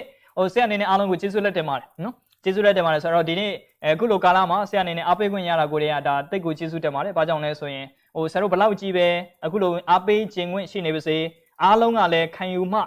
ဒါဆရာတို့ကတတ်နိုင်သမျှနှစ်ဦးနှစ်ဖက်ပေါ့နော်အဲ့တော့ဆရာတော့ကျေးဇူးတင်ကြတော့အားလုံးဆရာ fan တွေအပတ်စဉ်စောင့်မျှော်ကြည့်ရှုနေတဲ့သူအားလုံးကိုအများတန်းကျေးဇူးတင်တယ်နောက်တစ်ခုအခုလိုမျိုးအပတ်စဉ်ဒါဆရာတို့အများတန်း sponsor ပေးနေတဲ့ကိုကာတို့ဒါ live 3ကလည်းဒါဒီလိုအများတန်းကူညီပေးနိုင်လို့ဒါဆရာလည်းအခုလိုလူအများစာအတွက်ဟောနိုင်တယ်ဆိုတော့ကျေးဇူးတင်ရမှာဖြစ်ပါတယ်အဲ့တော့နောက်ဆုံးအရေးကြီးတာတော့ဆရာတို့အားလုံးပဲဒီအခက်ခဲကာလတွေကိုကျေးဇူးတင်ပါဆရာအနေနဲ့အားလုံးအားပေးလိုက်ရှင်တော့အခက်ခဲသည်မိမိကို strong ဖြစ်ဖို့ကြံ့ခိုင်ဖို့မိမိအတွက်အဖြေရှာဖို့လောကမှာတရားတွေပို့ရဖို့အတွက်ဖြစ်လာခြင်းမှာအမှန်တရားတွေပို့ပြီးတော့မြင်လာဖို့အတွက်ဖြစ်လာခြင်းလို့ဆရာတော်ကမြင်မိတဲ့အခါမှာအရာတိုင်းကိုကောင်းတဲ့ဘက်ကနေကြည့်ပြီးတော့ဟုတ်ပြီတော့ကောင်းသောအင်အားတွေယူပြီးတော့ကောင်းတဲ့အရာတွေမျှော်လင့်ပြီးတော့အကောင်းဆုံးကျော်ဖြတ်နိုင်သူတွေဖြစ်နိုင်ကြပါစေအားလုံးကိုအပေးရင်ဖြင့်အဲ့တော့ဆရာရဲ့နောက်တစ်ဖက်မှာတော့เนาะဆိုလိုချင်တာဆရာရဲ့ဒီ unbelievable power of light ဆိုတဲ့ပွဲနဲ့တူဆရာတို့သွားမှာဆိုတော့နောက်တစ်ဖက်မှာတော့ဆရာတို့ဟုတ်ပြီနော်ဒီပုံမှန်ဟောနေကြအချိန်တွေမဟုတ်တော့ဘဲနဲ့ဆရာအချိန်လေးကိုစောလေးတော့လွှင့်ပေးမှာဖြစ်ပါတယ်နောက်တစ်ပတ်အချိန်ကတော့9နာရီလောက်ဆရာတို့စပြီးတော့နောက်တစ်ပတ်မှာလွှင့်ပေးသွားဖို့ရည်ရွယ်ချက်ရှိတဲ့အခါမှာအဲ့တော့နောက်တစ်ပတ်မှာတော့ဆရာတို့ဒီ unbelievable power light power 3-4ခုနဲ့ပဲဆရာဟောပေးပါမယ်အဲ့ဒီနေ့မှာတော့ဆရာရဲ့29ရက်နေ့ကမနက်9နာရီကနေည9နာရီအထိဆရာဟောပြောပွဲအကြီးလုပ်ပေးထားတဲ့ခါမှာကျတော့ဆရာတနေ့လုံးဟောပြောပေးမှာဆိုတော့နေ့လယ်ပိုင်းနေမှာတော့ဆရာဟောပြောချက်တွေမရှိနိုင်တော့တဲ့အကြောင်းအဲ့တော့ဒါလေးလည်းဆရာတို့ဒါအားလုံးကြိုတင်ပြီးတော့သတင်းပေးပါတယ်ဆိုတော့နော်ဟိုနောက်တစ်ပတ်မှာပဲဆရာတို့အားလုံးပဲပြန်ပြီးတော့ဟို9နာရီလောက်နဲ့ဆရာတို့ဒါပြန်ပြီးတော့ဆုံးပါဆိုတော့ဒီတစ်ပတ်မှာအဲ့တော့ဆရာ challenge 21ရက် challenge 21 day challenge ကိုကျေးဇူးပြု၍မဖြစ်မနေလုပ်ကြပါဒါဒီသင်ဖို့ပါဟုတ်ပြီနော်အဲ့လိုသွားတဲ့ခါမှာလည်းပြင်းတာလေးတွေချော့ပေးပါတတ်နိုင်သမျှဟုတ်ပြီနော်ဆိုလို့ကျတော့မလုတ်ရှင်းတဲ့စိတ်လေးကိုစတင်ပြီးတော့လုပ်ကြည့်ပါအဲ့ဒါဆိုရင်တော့အလုပ်တွေလုပ်ဖြစ်ပါလိမ့်မယ်မလုတ်ဖြစ်ရင်လည်းဆရာစင်းရဲ့အဲ့ဒီမှာ unbelievable power live ဆိုတဲ့အဲ့ဒီပွဲမှာဆရာအားလုံးနဲ့ပတ်သက်ပြီးတော့အဲ့ဒီမှာ21ရက်စက်တိုက်အဲ့ဒီပွဲပြီးတာနဲ့21ရက်ဆရာအဲ့ဒီ group ထဲမှာသွားဖို့ရှိတဲ့ခါမှာလည်း group ထဲကိုဆရာတို့ join ထားလို့ရတယ်တက်ကလေးတွေဝယ်ပြီးတော့ဆရာတို့က join ထားလို့ရတဲ့အကြောင်းဆရာအားလုံးကိုသတင်းပေးပါတယ်ဆိုတော့အားလုံးပဲဒီကာလမှာဆရာတို့အားလုံးပဲလူတိုင်းမှာ challenge လုပ်လို့ရပါတယ်အဲ့တော့မိမိကနေစတင်ပြီးတော့ challenge လုပ်ပါပြီးတော့မှအရာအလုံးအောင်နိုင်အောင် challenge လုပ်ပါလို့ဆရာအားလုံးကိုအားပေးပါတယ်ဆိုတော့အားလုံးပဲအဲ့တော့ challenge လုပ်နိုင်ပြီးတော့ဒီကာလကိုဟုတ်ပြီနော်ကိုယ့်ရဲ့ second way ကိုအကောင်းဆုံးကြော်ဖြတ်နိုင်သောတကယ့်ကို winning အောင်နိုင်သူတွေ win လာအောင်မြင်သူတွေဆရာတို့ဖြစ်နိုင်ကြပါစေအပေးဖြင့်နောက်တစ်ပတ်မှာဆန်အားလုံးပဲပြန်ဆုံးပါမယ်အားလုံးပဲဒီတစ်ပတ်အတွက်အားလုံးကိုတူတယောက်ချင်းစီအားလုံးကိုကျေးဇူးတင်ပါတယ်အားလုံးပဲကျမ်းမာရှမ်းသာဝမ်းသာပြီးတော့ကွန်ဘစ်ကအခက်ခဲအကျက်တဲဟုတ်ပြီနော်အားလုံးရဲ့ဟုတ်ပြီနော်ဟိုအားလုံးဘေးရန်ကင်းကွာပြီးတော့ဒီကာလကိုကျမ်းမာချမ်းသာဝမ်းသာစွာကြော်ဖြတ်နိုင်ကြပါစေဆရာဆုတောင်းမြတ်တာပို့တိုင်းဖြင့်ဒီကုန်းချုပ်ဝင်ပြပါအားလုံးကျေးဇူးထူးတင်ရှိပါ Thank you very much Thank you